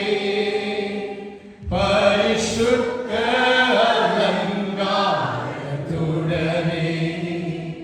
உம்மை தொழுகிறோம் இயேசுவே. உமக்கு சிங்காசனம், உமக்கு சிங்காசனம் அமைத்திட உம்மை துதிக்கிறோம் இயேசுவே. பரிசுத்த அலங்காரத்துடனே உம்மை தொழுகிறோம். 2 கரங்களை வாழ்த்துகிறோம். எங்கள் மத்தியிலே, எங்கள் மத்தியில்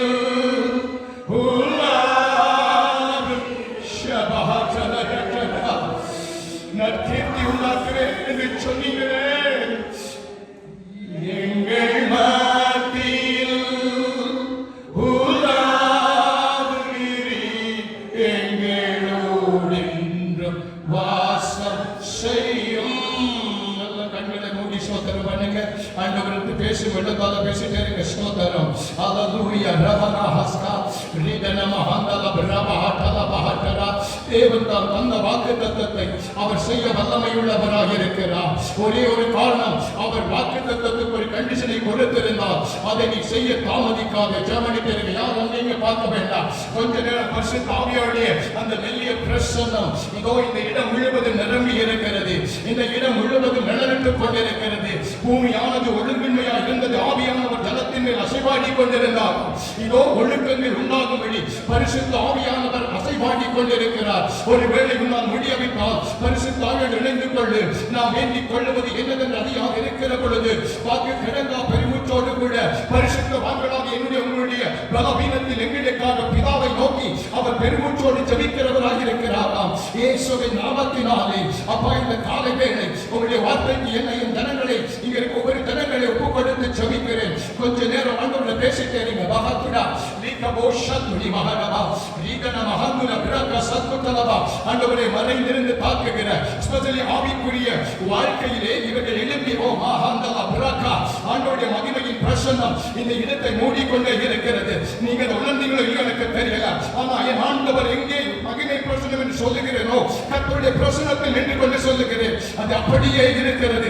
சோதனம் சோதனம் சோதனம். ஆண்டவரை கொள்ளை உள்ள பர்வதங்கள் எல்லாம் உங்களுடைய பிரசன்னத்தில் மெழுகை போல உருகிட்டே என்று எழுதி இருக்கிறது. மகிமையும் கனமுடைய சமூகத்தில் இருக்கிறது. வல்லமையும் அகத்துடைய பரிசுத்த தலத்தில் இருக்கிறது. கொள்ளையுள்ள பர்வதங்கள் எல்லாம் உருகிக் கொண்டிருக்கிறது. ஸ்தோத்திரம். எங்கள் மத்தியில் உலாவுகிறீர், எங்களோடென்றும் வாசம் செய்யும். சத்தத்தை உயர்த்தி எங்கள்